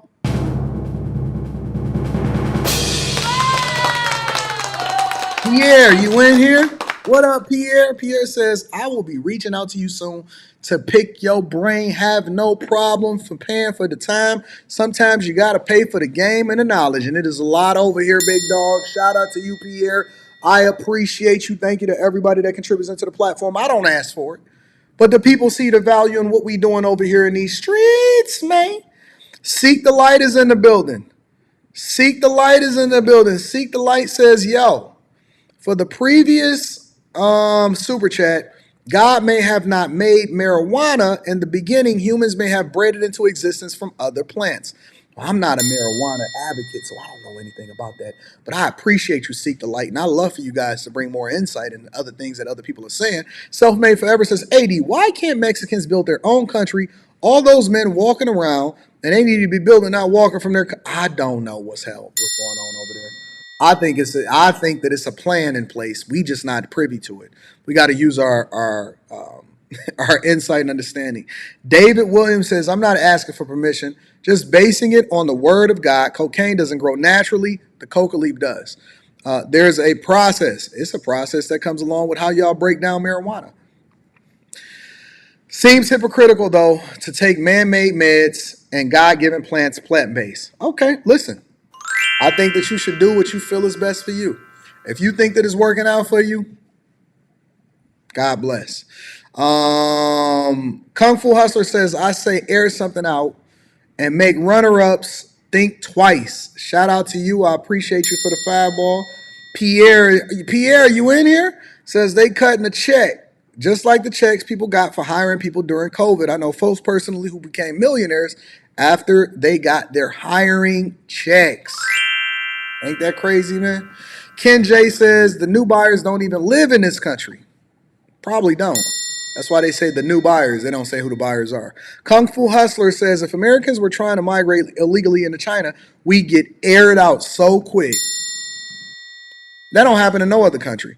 Dialect 1 says, damn, now I'm considering quitting my nursing job to go get this migrant bag. Don't quit. Get the bag too. Sheesh, this is a finesse. I need to make some calls. Don't quit. Get it all. Get every dollar. Every American dollar, because the Americans are the ones that's paying for it anyway. You know what I'm saying? Let's continue. Because Eric Adams is basically passing the migrant blame now that he's under fire. Take a look at what's happening over in New York. Mayor Eric Adams once again asking the federal government for help with the ongoing migrant crisis. Yeah, this comes as 4 more buses arrived at Port Authority early this morning. Fox 5's Lizette Nunez is live outside the Port Authority bus terminal with more on what we know about the ongoing situation. Lizette, what's happening? Dan, Tashani, good morning to you. And no sign of things slowing down here. Mayor Adams says on average, the city is receiving anywhere from 2,500 to 4,000 migrants per week. I bet y'all didn't know that because we've been so focused on Chicago and Denver that we haven't really been paying attention to what's been going on in New York. They didn't say, yo, we no longer a sanctuary city. They said that we already started cutting the budget, what, $12 billion, $16 billion this year? From police services, from sanitation, from the schools. And they're still getting 4,000 migrants a week. They're still arriving. Listen, they didn't even ban them from being able to come over in buses over in New York. New York is still getting flooded with the original way in which Greg Abbott and all of these other governors are deciding to send these migrants up here. Chicago, they just getting around. They beating the hell out of Chicago on purpose. But New York, they just gave up. New York just gave up. Y'all had Alicia Keys and Jay-Z create a new anthem for y'all, and the migrants are singing it on their way over here. I am not seeing the light at the end of the tunnel from the federal government. And I think we can't treat this as a policy. We have to treat it as an urgency. Mayor Adams calling out the federal government once again as the city has received more than 161,000 migrants since last spring. Yesterday, 3 buses arrived at Port Authority bus terminal after migrants landed at JFK Airport from Texas. And early this morning, 4 more Texas chartered buses arrived at Port Authority. Governor Abbott has made it clear he wants to destabilize cities and sending thousands of migrants and asylum seekers here to the city. The mayor echoing his frustration after making several trips to D.C. to address the crisis, but not much help coming from the federal government. Who is that giant over there? That dude is like 7 feet tall. Who is that giant that's standing next to Eric Adams? Good God. 10 trips to Washington, D.C., asking and pleading for help. We did not get that help. The city says they've made some improvements with helping asylum seekers file for work authorization. New York City leaders say more than 2,200 migrants have been granted work authorization cards. The Legal Aid Society believes the state can still... Wait. They got granted what? Authorization. New York City leaders say more than 2,200 migrants have been granted work authorization cards. So now they're able to get whatever job that they can or whatever job that you don't want, or replace you at a cheaper rate. People are now starting to be able to hire migrants at a much cheaper rate here in the United States of America to replace you for jobs that you said that you didn't want. Or maybe they're working under the table. Either way, a lot of these migrants are not just sitting still with their hands up under their butt and just sitting in a chair and waiting for somebody. They are not only getting the monies from the federal government, but they also getting monies straight up under the table, and they can work now. The Legal Aid Society believes the state can still do more. The governor has set up a portal for people that lists jobs that are available, but it seems like the state should be doing more to connect people to those jobs, to help them get to the communities where those jobs are. And happening later today, top U.S. delegation will meet with Mexico's president to try to urge him to do more as far as stemming the flow of migrants arriving here to the U.S. So this is what Eric Adams decided that he wanted to say in response, now that basically he's in a crisis. Remember when he was nice and comfortable and he was saying, yo, we're just an asylum seeking place, and he was out there and he was Hercules, and he was having a conversation and he was talking about how he was welcoming the migrants into the city, and this is the fabric of who New York is. Well, his polling numbers has continued to plummet to some of the lowest numbers in the history of an incumbent mayor in New York City. And now he's running around like a chicken with his head cut off while he's still under FBI investigation. And this is what he has to say. Well, it was back to business as usual today with Mayor Adams holding his weekly media briefings. He gave some updates on the migrant crisis, including how many of them have received work authorizations. Fox 5's Morgan McKay joins us now in studio with what Adams talked about. Morgan. Yes, Natasha, it was Mayor Eric Adams' last off-topic briefing of the year. And to wrap up 2023, he focused heavily on the impact the migrant crisis is having on the city's budget and his poll numbers. I've never seen New Yorkers as angry as they are now about a particular topic. No, they're angry at you. They're angry at you. It's not a particular topic, and this is the gaslighting. Because the first thing that you're going to get is a mayor not being able to admit that they were wrong. And he's saying that it's about a particular topic. No, it's not about the migrant crisis per se. It's about how you managed the city and you fumbled it. You effed it up for everybody.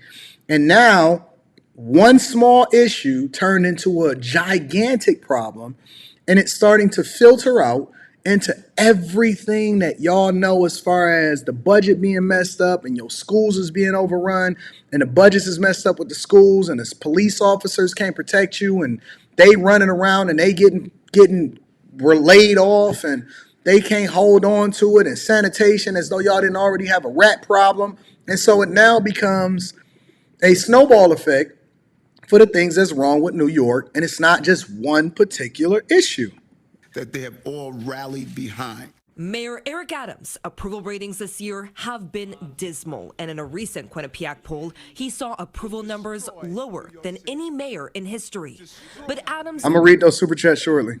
pushed back on Tuesday, blaming the migrant crisis for why New Yorkers are frustrated with him. Many people thought that Eric was in charge of the buses coming in, that Eric was in charge of deportation. Whenever a politician start talking about themselves in third person when they under duress, they in trouble. When they start talking about themselves like they not themselves and they referring to somebody else, but they really talking about themselves in third person,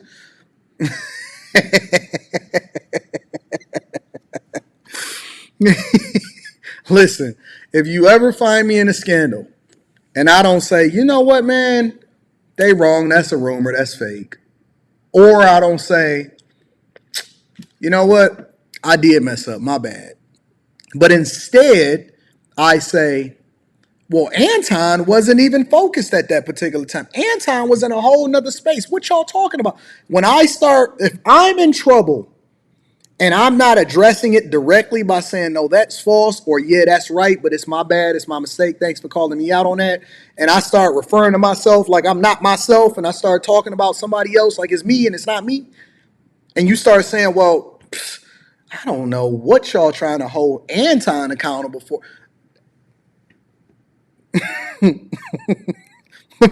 When people are in trouble and they start talking in third person, you know it's a problem, fam. They don't know that our hands are tied. More than 4,000 migrants arrived in New York City just last week. Somebody said, Anton, you talk about yourself in third person all day long. No, I talk about myself in third person as though I'm confident in what's going on. I don't be in trouble talking about myself in third person. When I say, oh, Anton is the man, that's different than saying, well, Anton wasn't even really there. Like, I don't know who I am. It's a difference. When you in trouble and talking in third person, it's much different than talking about confidence in third person. You know what I'm saying? And more than 161,000 migrants have been cared for by the city since last spring. However, the city has made improvements in helping migrants file asylum and work authorization papers, and say that to date, more than 2,200 migrants have received back their work authorization cards. Josh Goldfein from the Legal Aid Society says now all that is needed is more effort from the state to connect those migrants to jobs. The governor has set up. And you listen. Nobody has heard from this mannequin-looking governor over there in New York City. 0 people have heard from this mannequin-looking governor, New York governor, Denver governor, and New York. You know what she did do, though? You know what she was making sure that she was doing? To make sure that she got in place in New York, the Adult Survivors Act, so that y'all can get y'all lawsuits off and they can make a whole lot of money inside of the courts. She made sure she went after Diddy and Trump with that Adult Survivors Act. And now you got Axl Rose, and Eric Adams is one of the people that's being accused in the Adult Survivors Act. This mannequin-looking governor made sure that she got that Adult Survivors Act solved for her, but they are hiding under their chairs and under their desks when it comes to this migrant crisis. For real, for real. A portal for people that lists jobs that are available, but it seems like the state should be doing more to connect people to those jobs, to help them get to the communities where those jobs are. And now, in less than 2 weeks, migrant families with children living at the Floyd Bennett Field and other shelters will be receiving 60-day notices, which means they will have to find either a new place to live or reapply for a shelter bed. If they need to reapply, they may have to wait at the reticketing site in the East Village, where many migrants have been waiting for days to get a bed. Goldfein says that this shuffle will be particularly hard on kids, since this could disrupt their education. But anybody who has children, is not just going to be able to move them on a moment's notice. And also, many of these kids are enrolled in school, so there's a lot of uncertainty both for the children and their families, but also for the schools. So now Eric Adams is basically deflecting and he's blaming his low approval numbers on the federal government.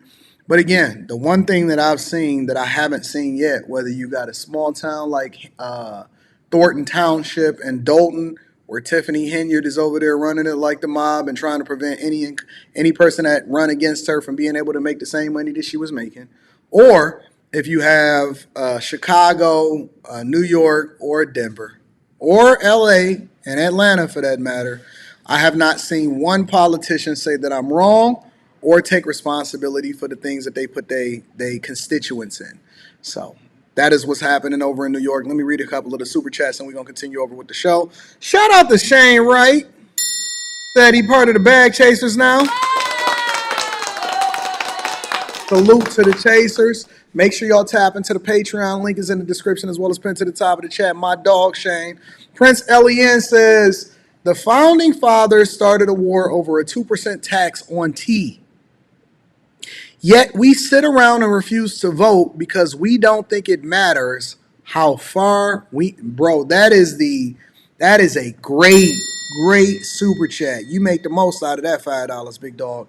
Aaron said they making money on both sides of the crisis. In addition to what you're saying, they are also making money off the conflicts and destabilization in those countries.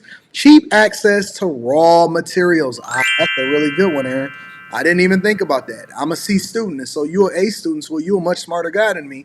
Kung Fu Hustler said leftist socialites trying to keep holding their oligarchy in place. Shout out to you. I appreciate you. My dog, Philip Sadiq. Shout out to Philip Sadiq. I appreciate you for coming through with the 10 ball. You always just hold me down, family. I love you. I love you. But meanwhile, let's move over to Michigan really quickly before we get over into the money, because I want to talk about taxes. But before we talk about taxes, what we've been seeing, well, let me get this up on the screen really quickly. What we've been seeing happening across the United States of America is that these states know that Trump is starting to catch steam. And despite the fact that we may have a woman here or there or two, that say that I don't care what happened, I'm going to continue to vote for Biden, even if he leave our borders open, even if he don't do nothing for us, even if he ruin the economy, even if he give a whole bunch of money over to Ukraine. I'm going to vote for Biden regardless. And again, I care, but I will respect you regardless of who you vote for when you make an informed decision, whether you vote for the blue side or you vote for the red side. I respect the democratic process. I do. I think that that's what makes us great as a country. That's what makes us great as a people. Our ability to be able to disagree or come together on one issue and maybe continue to disagree on another one. I respect you. But when you participate in the process, I respect you. But what I can't respect and what I don't respect is these people trying to finesse us and remove candidates off the ballot just so they can try to prevent them from continuing to, or they can try to prevent us from choosing. We should have the choice. It should not be up to them and these crooked politicians or these crooked legislators to try to remove him off the ballot. But you know one thing that I noticed about Michigan, the Pistons might be bad, but our Supreme Court made sure that they kept Trump on the ballot. Pistons might be bad, but our Supreme Court didn't do what Colorado did. They didn't do what California doing. They didn't do what all of these other states is doing. Let me bring you up to speed on what's going on over here in Michigan, ladies and gentlemen. Some breaking news just into us. The Michigan Supreme Court has ruled that Donald Trump will remain on the Republican primary ballot. I'm going to read those super chats shortly. Big Hertification, Brock, and everybody that contributes into the platform, I appreciate you. Let me continue with the show. Right after this, I'm reading y'all super chats. Obviously, a significant decision here. People have been waiting to see, given the news last week that the Colorado Supreme Court, in a 4-3 vote, voted that he should not appear on the Republican primary ballot. So he will be on that Michigan ballot. Jonathan Lemire, the Supreme Court upholding an appeals court decision that previously had found the former president could appear on the ballot. This, of course, all raised because of his role in attempting to. And the reason why this is significant in places like Michigan and Florida, maybe not so much over in California, because California is a blue state, and we already know that California is going straight over into the blue. But again, it's the democratic process, and you should give people the choice to choose for themselves. But Michigan is a swing state, and so it's important for swing states like Michigan to be able to make their own choice as to who they want for president of the United States of America. Overturn the 2020 presidential election. We also got these tapes just last week from the Detroit News that showed Donald Trump on the phone trying to influence fake electors and everything he did to meddle in that election in Michigan. But now the Michigan State Supreme Court, again, just moments ago, ruling that he will, in fact, be on the Republican primary ballot. And let's be clear, he did try to interfere and overturn the election. Listen, when y'all look at this, when y'all see these, and I try to be balanced. I don't want to just get sources from Fox or CBS or, I try to get some CNN, some MSNBC in there too, because I want to get it from both sides, and I want to see how disingenuous the person or the pundits that are on the screen are being with regard to these issues. But you got to take it with a grain of salt, and you got to be able to read between the lines before they even speak to the facts. And this is what we don't want from our news. When you're reporting the news, just report the news. Give your context and your opinion afterwards. But tell us what happened, and then give us your personal opinion that has nothing to do with what the Supreme Court did over in Michigan. We know you're biased. We know you feel a certain way. We don't want to hear that. We want to hear what happened, and then you can give your opinion afterwards.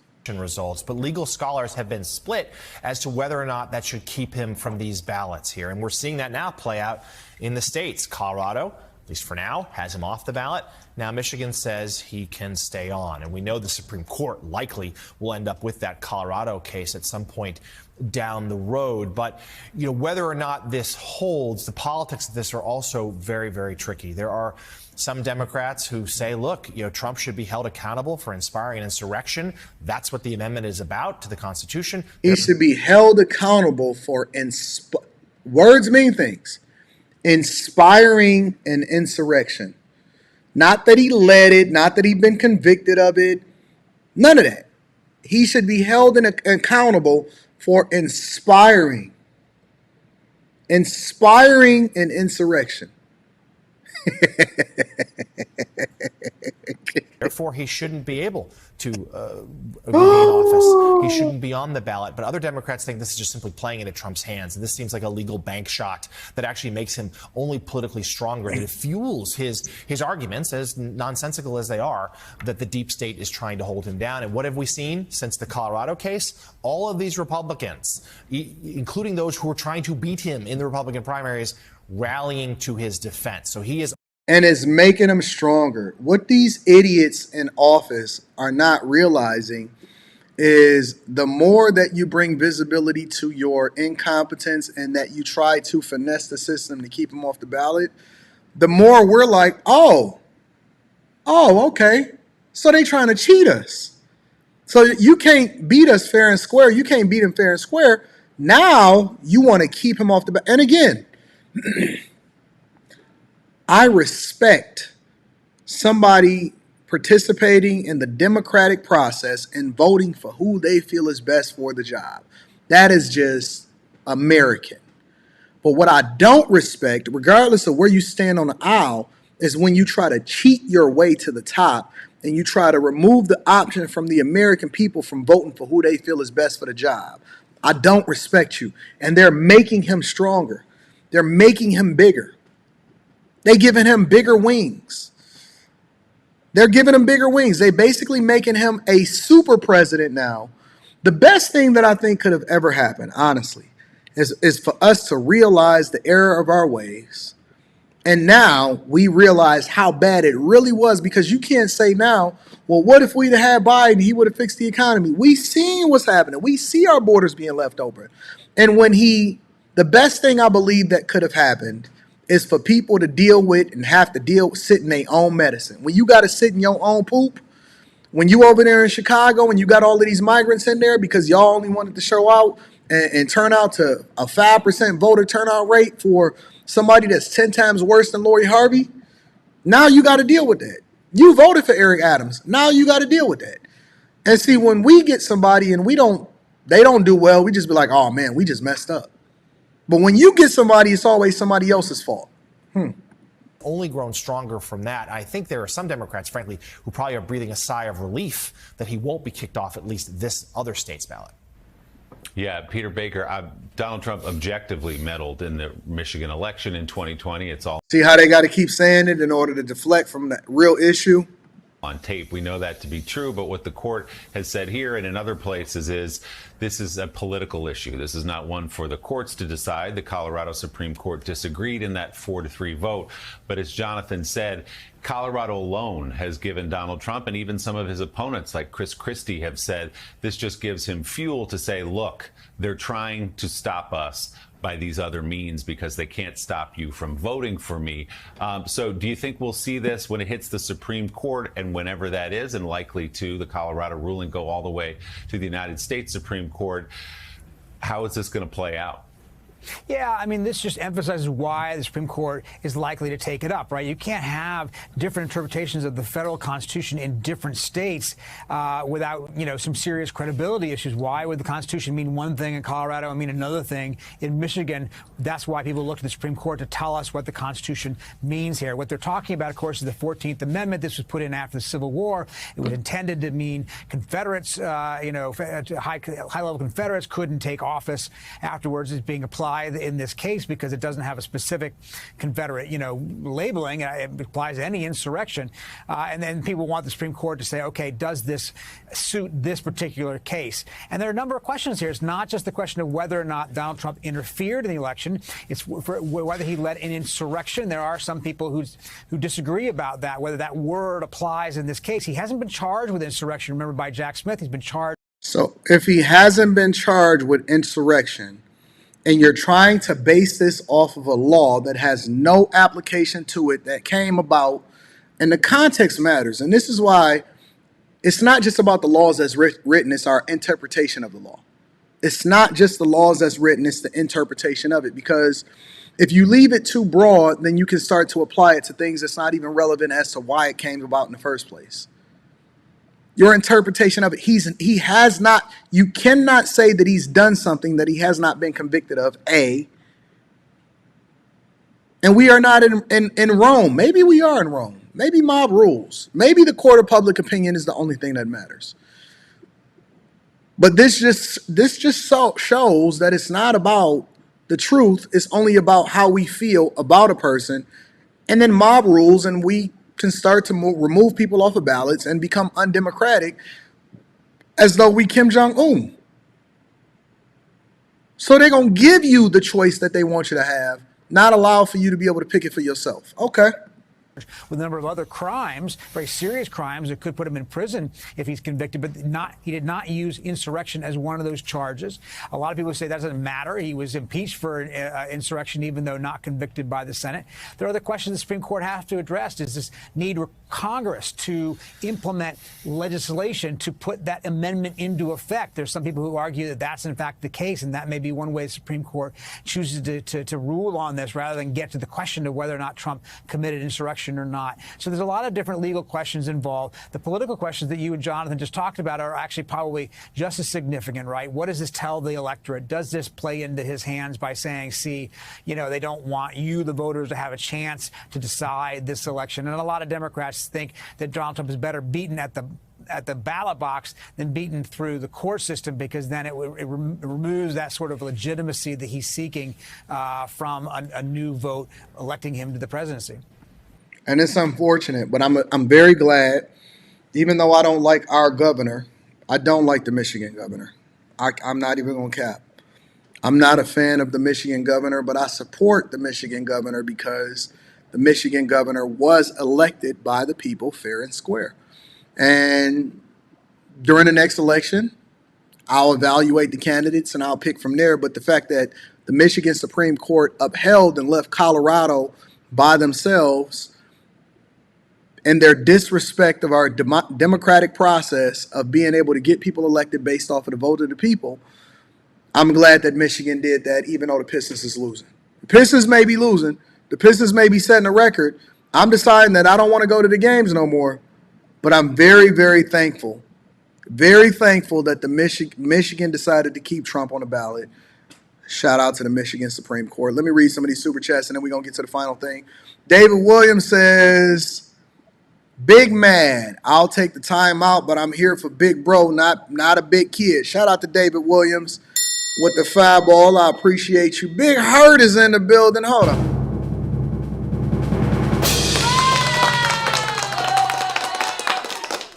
Dr. Claude Anderson told blacks in the 80s were going to be replaced by Hispanics around 2017 plus. He said, set up our own economy. We clapped and ignored him. He said it was planned by the Carter administration. He sat in a meeting. It's on YouTube. Send that to me. Send that to me. Shout out to Big Hurt with the 50 ball.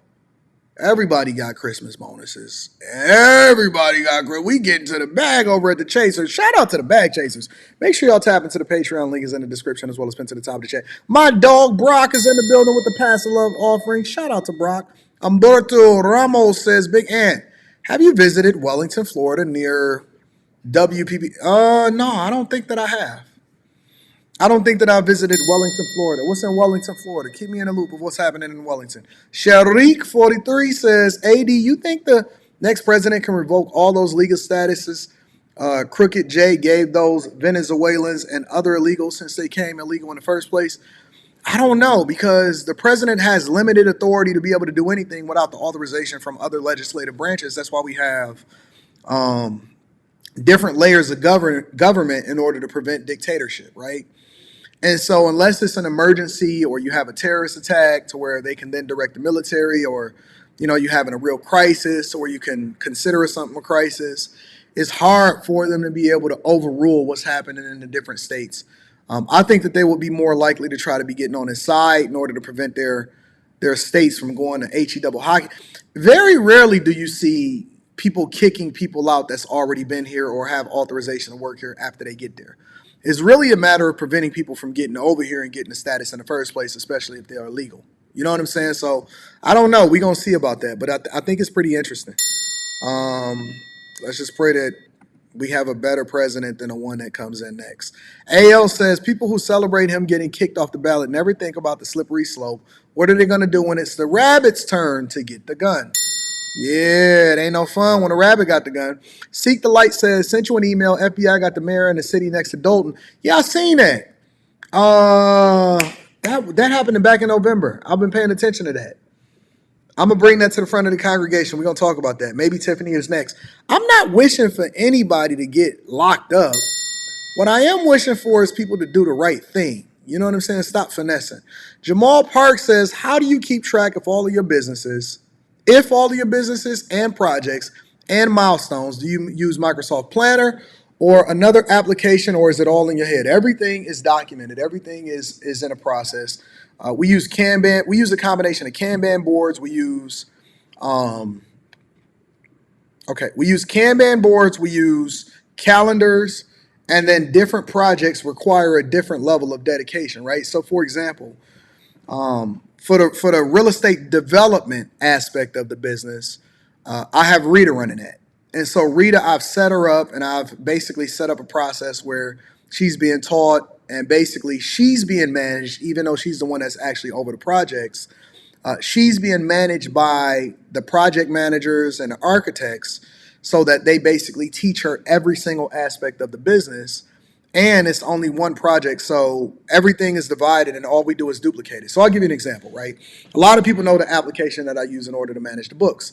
And I've even talked about it, and I've shown y'all and I've given y'all a preview of how I use things and how I manage my finances with these applications. Well, all we did was duplicate the process from other businesses that we use. So the media aspect of it, the web development company, the rental process, you know, the rental business as far as us renting out the properties.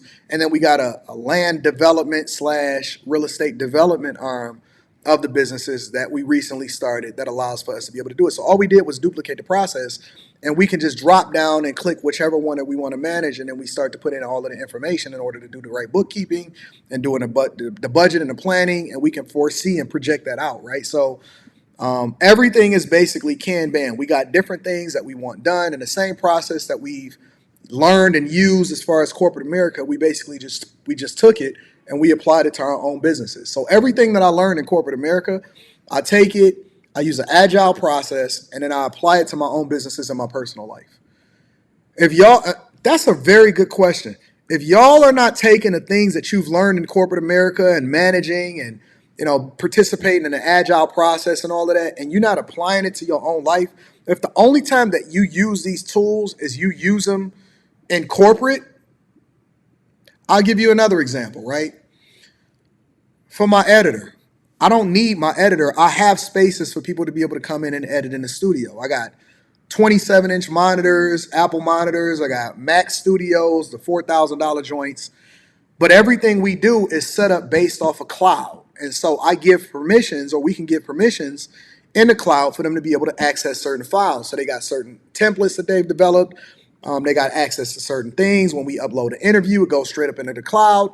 And then it goes over into my editor who works for me, who was actually in Michigan. But then at the same time, he don't have to come into the office to edit it.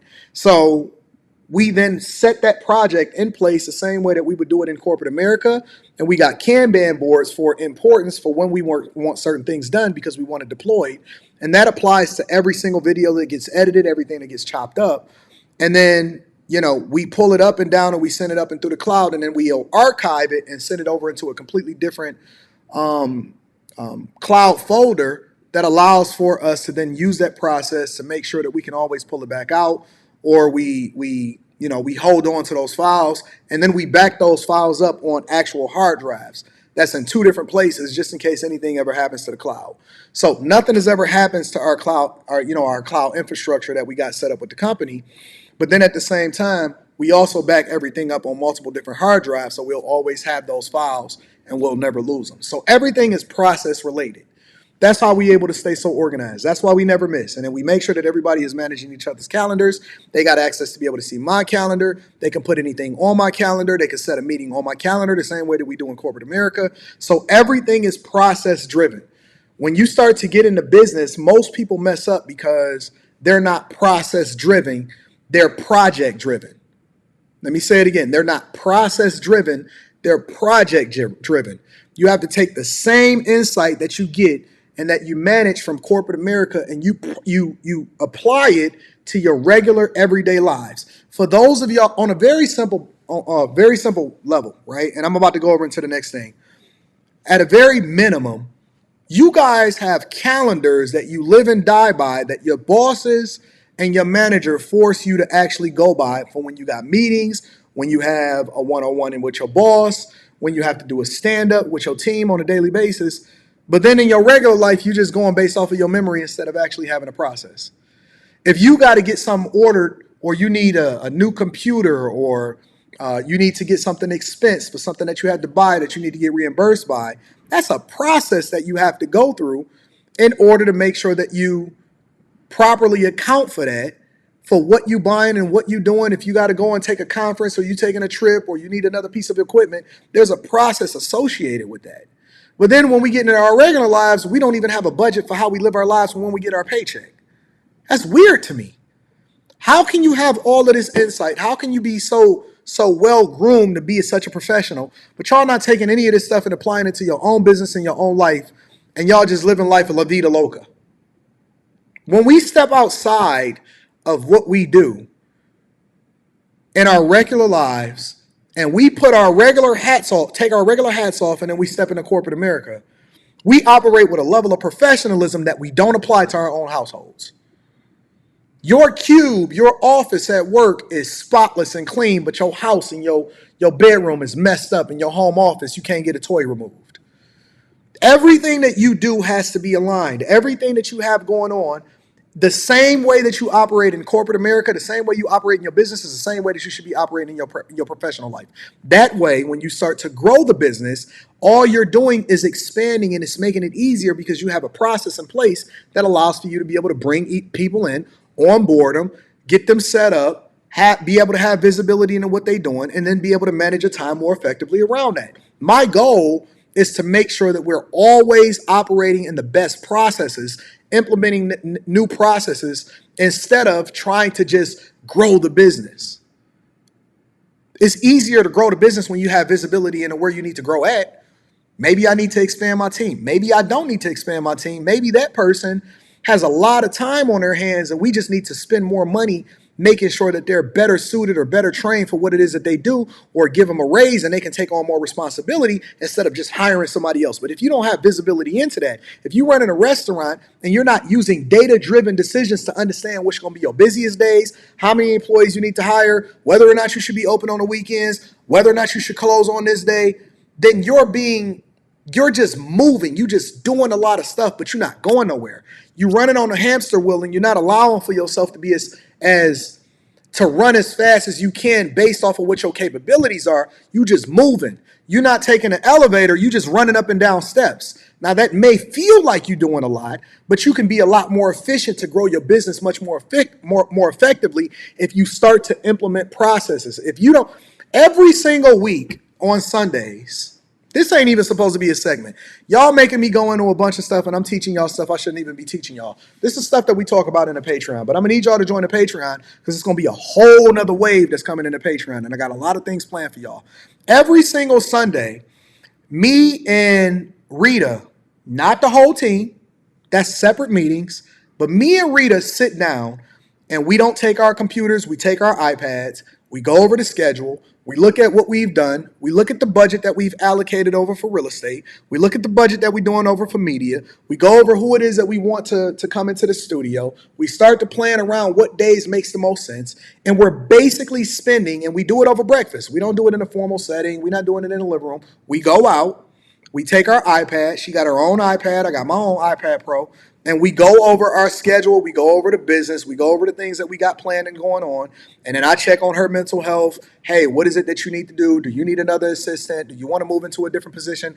We operate in our marriage like a business. This is not about love. The love comes with it. The business aspect of it is what makes you happy. I could check on your mental health. I could see where I need to come in more. Do I still have the autonomy to be able to go out to the office? Do I need to make some adjustments? Do I need to move this person over here? But she's my eyes and ears because she runs different segments of the business that allows for me to be more productive and to grow the company more effectively, right? And so we have those meetings on Sundays most of the time, and we don't do them remotely. We do them in person. We have fun. We go out to breakfast and we kick it. And then we make sure that we get the business in order before we start having a conversation about what it is that we want to do or where we want to travel. Everything is process driven. Your marriage should be process driven. Your professional life should be process driven. Your business should be process driven. Your money should be process driven. Your calendar should be process driven. Everything that you do should be process driven. If you are not process driven, then it will drive you crazy. It will drive you crazy. I'm telling you. And so, those business meetings that basically allow for us to project our growth, have milestones, hey, where is it? What are the problems that you have in? How can we solve for it? Issues go up, complaints go up, not down.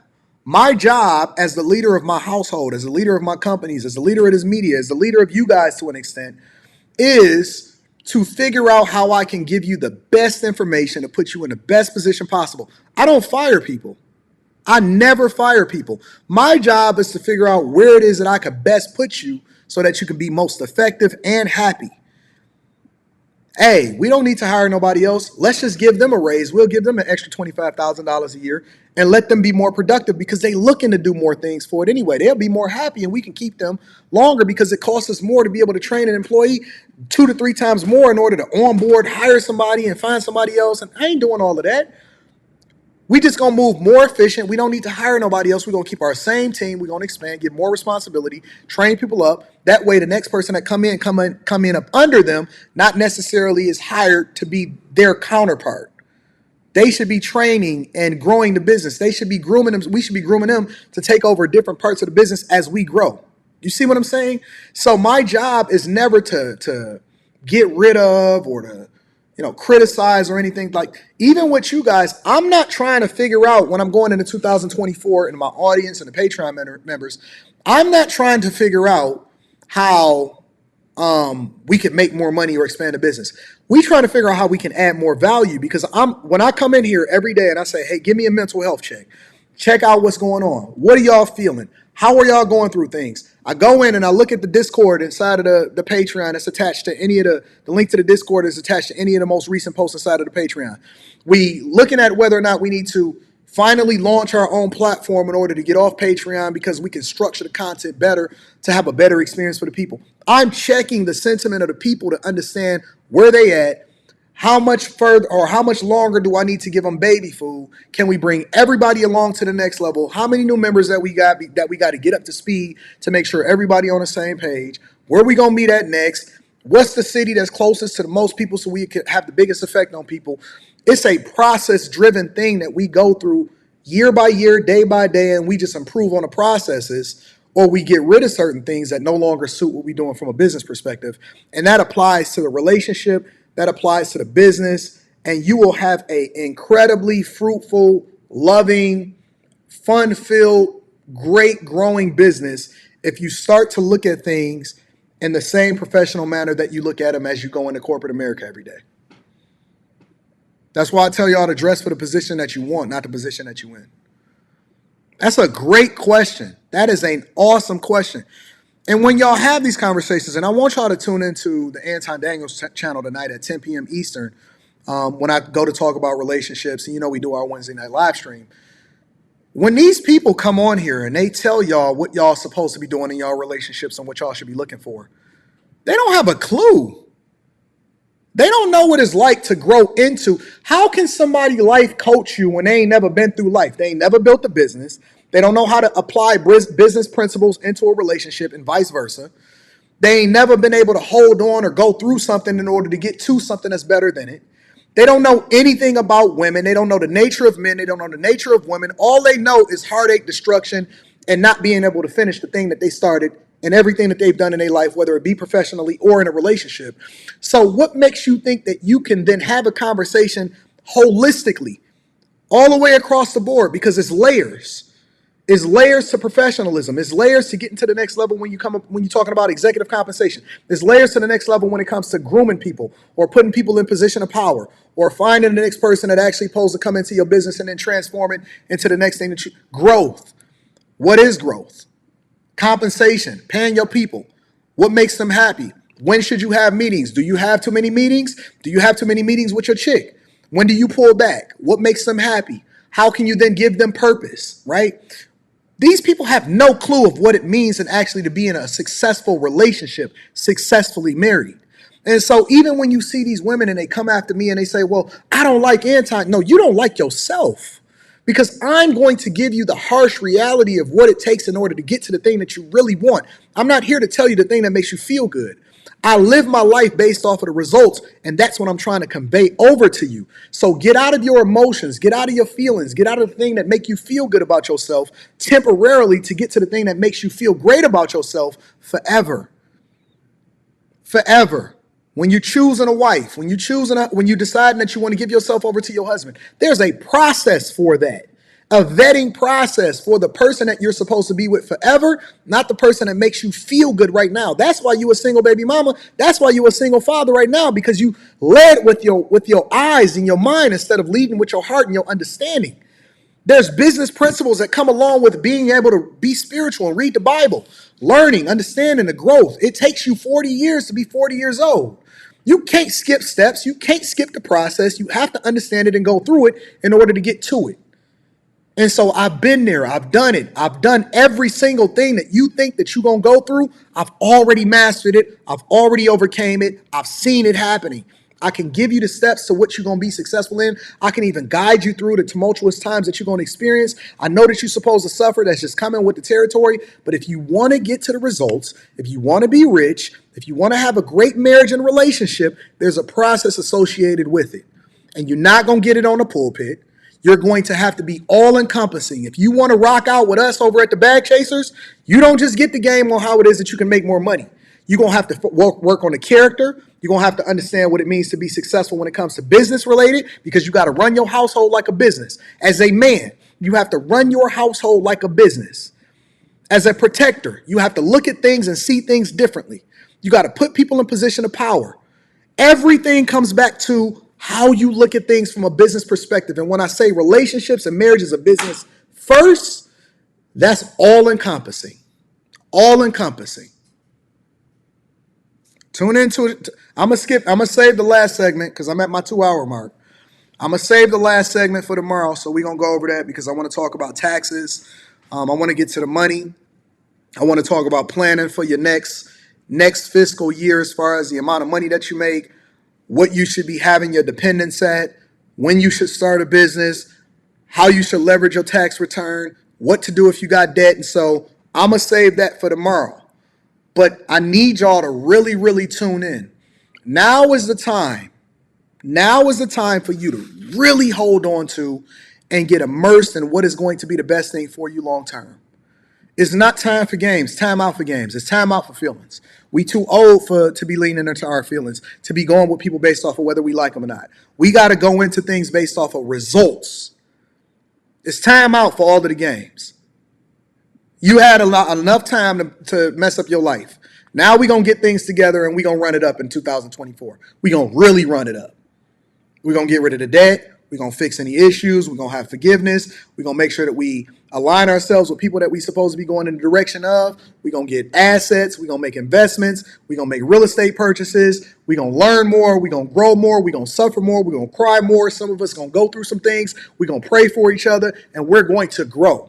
It's time out for all of the toxicity. We're going to hold each other accountable. We're going to pray for each other, and we're going to be real stewards, real great stewards of the things that we have in front of us, because it's not about the cards that's dealt to you. It's about how it is that you utilize your energy to really, really grow.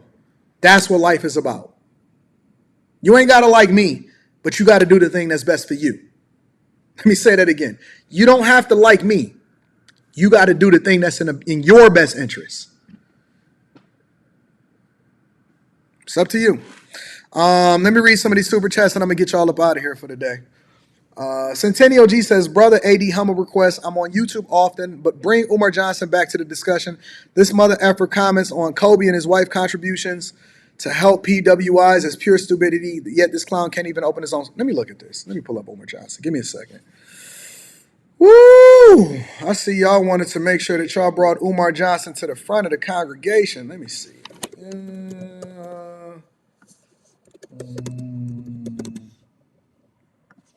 I didn't even know Umar Johnson was still out here in these streets. Eminem GOAT rapper.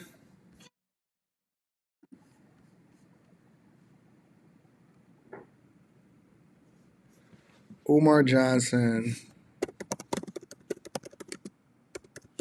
I seen him getting cooked on the Joe Budden podcast. DJ Vlad just released an interview that said Dr. Umar Johnson took donations for the school 7 years ago and still hasn't opened it. I gotta show y'all this. Shout out to Centennial G. Hold on. Give me a second. Let me open this up real quick. This is what Vlad got up of Umar Johnson after he did an interview with a white man, but he's still holding black men accountable. It said Umar Johnson took donations for the school 7 years ago and it still hasn't opened. Just dropped 23 hours ago. Shout out to the man that he actually. Okay, hold on. Umar Johnson goes off on Eminem being called the best rappers on the Joe Budden podcast. All right, I'm gonna break it down. I'll look into it. You know, I haven't really been focused on Umar Johnson lately simply because I don't think that he's actually. I don't know. Let me leave my personal opinion out of it until I do some research. Shout out to Centennial G. I'm going to check into that. So actually, send it to me in my email, antondaniels413@gmail.com. She's a Breeze says, my 1871 fourplex near STL needs foundation floors, kitchens, updates, HVACs, and all units. One tenant is a hoarder. Consider switching to STR travel nurse rentals. Otherwise, market rents are low. Should I fix it or forget it? You never forget it. Get them up out of there and fix it. It's your property. One of the things that people don't understand about real estate is location, location, location. Just because you own a property, you got to vet for the tenant more effectively, and you got to have it in the right location. Good God, what made you buy a fourplex that need all of that done? I will fix it. I will fix it. If you already own it, especially if you don't have a mortgage on it, I would fix it. I wouldn't just forget it. Why would you just let it go and forget it? I need more information. Send me an email. Whoa, the CNA says first it was the cocoa vax, and now it's voting rights. They chipping away at our freedom slowly but sure. Absolutely, I agree with you. I agree with you. Bilderberg Boy says 80 is correct. I took everything I learned in corporate and applied it to my 2 smaller business clients, which allowed me to become invaluable to that business and run the bag up. My resume is impeccable. Facts. Shout out to you. Jessica LaShawn says, thank you for letting God use you with this message. No, thank you for tuning in and rocking out with me and seeing me for who it is that I really am instead of what people project me to be. I appreciate y'all. I appreciate everybody that hold me down, everybody that support the platform, everybody that continues to pour into me. I love you guys. I appreciate you. And thank you for letting me add value into you, and then vice versa, because we all are interdependent on each other in order to continue to be successful. Okay? I love you guys. Make sure you tune into the live stream tonight. We're going to get it popping. Until then, I need y'all to do me one more favor before we get up out of here. Make sure you share this with your family and friends. We don't want to be successful by ourselves. I love you guys. I appreciate you. Thank you guys for always holding me down and being the greatest audience on earth. Share this with your friends, fam. Share this with your friends. I love you guys. I'm going to holler at y'all later. Peace.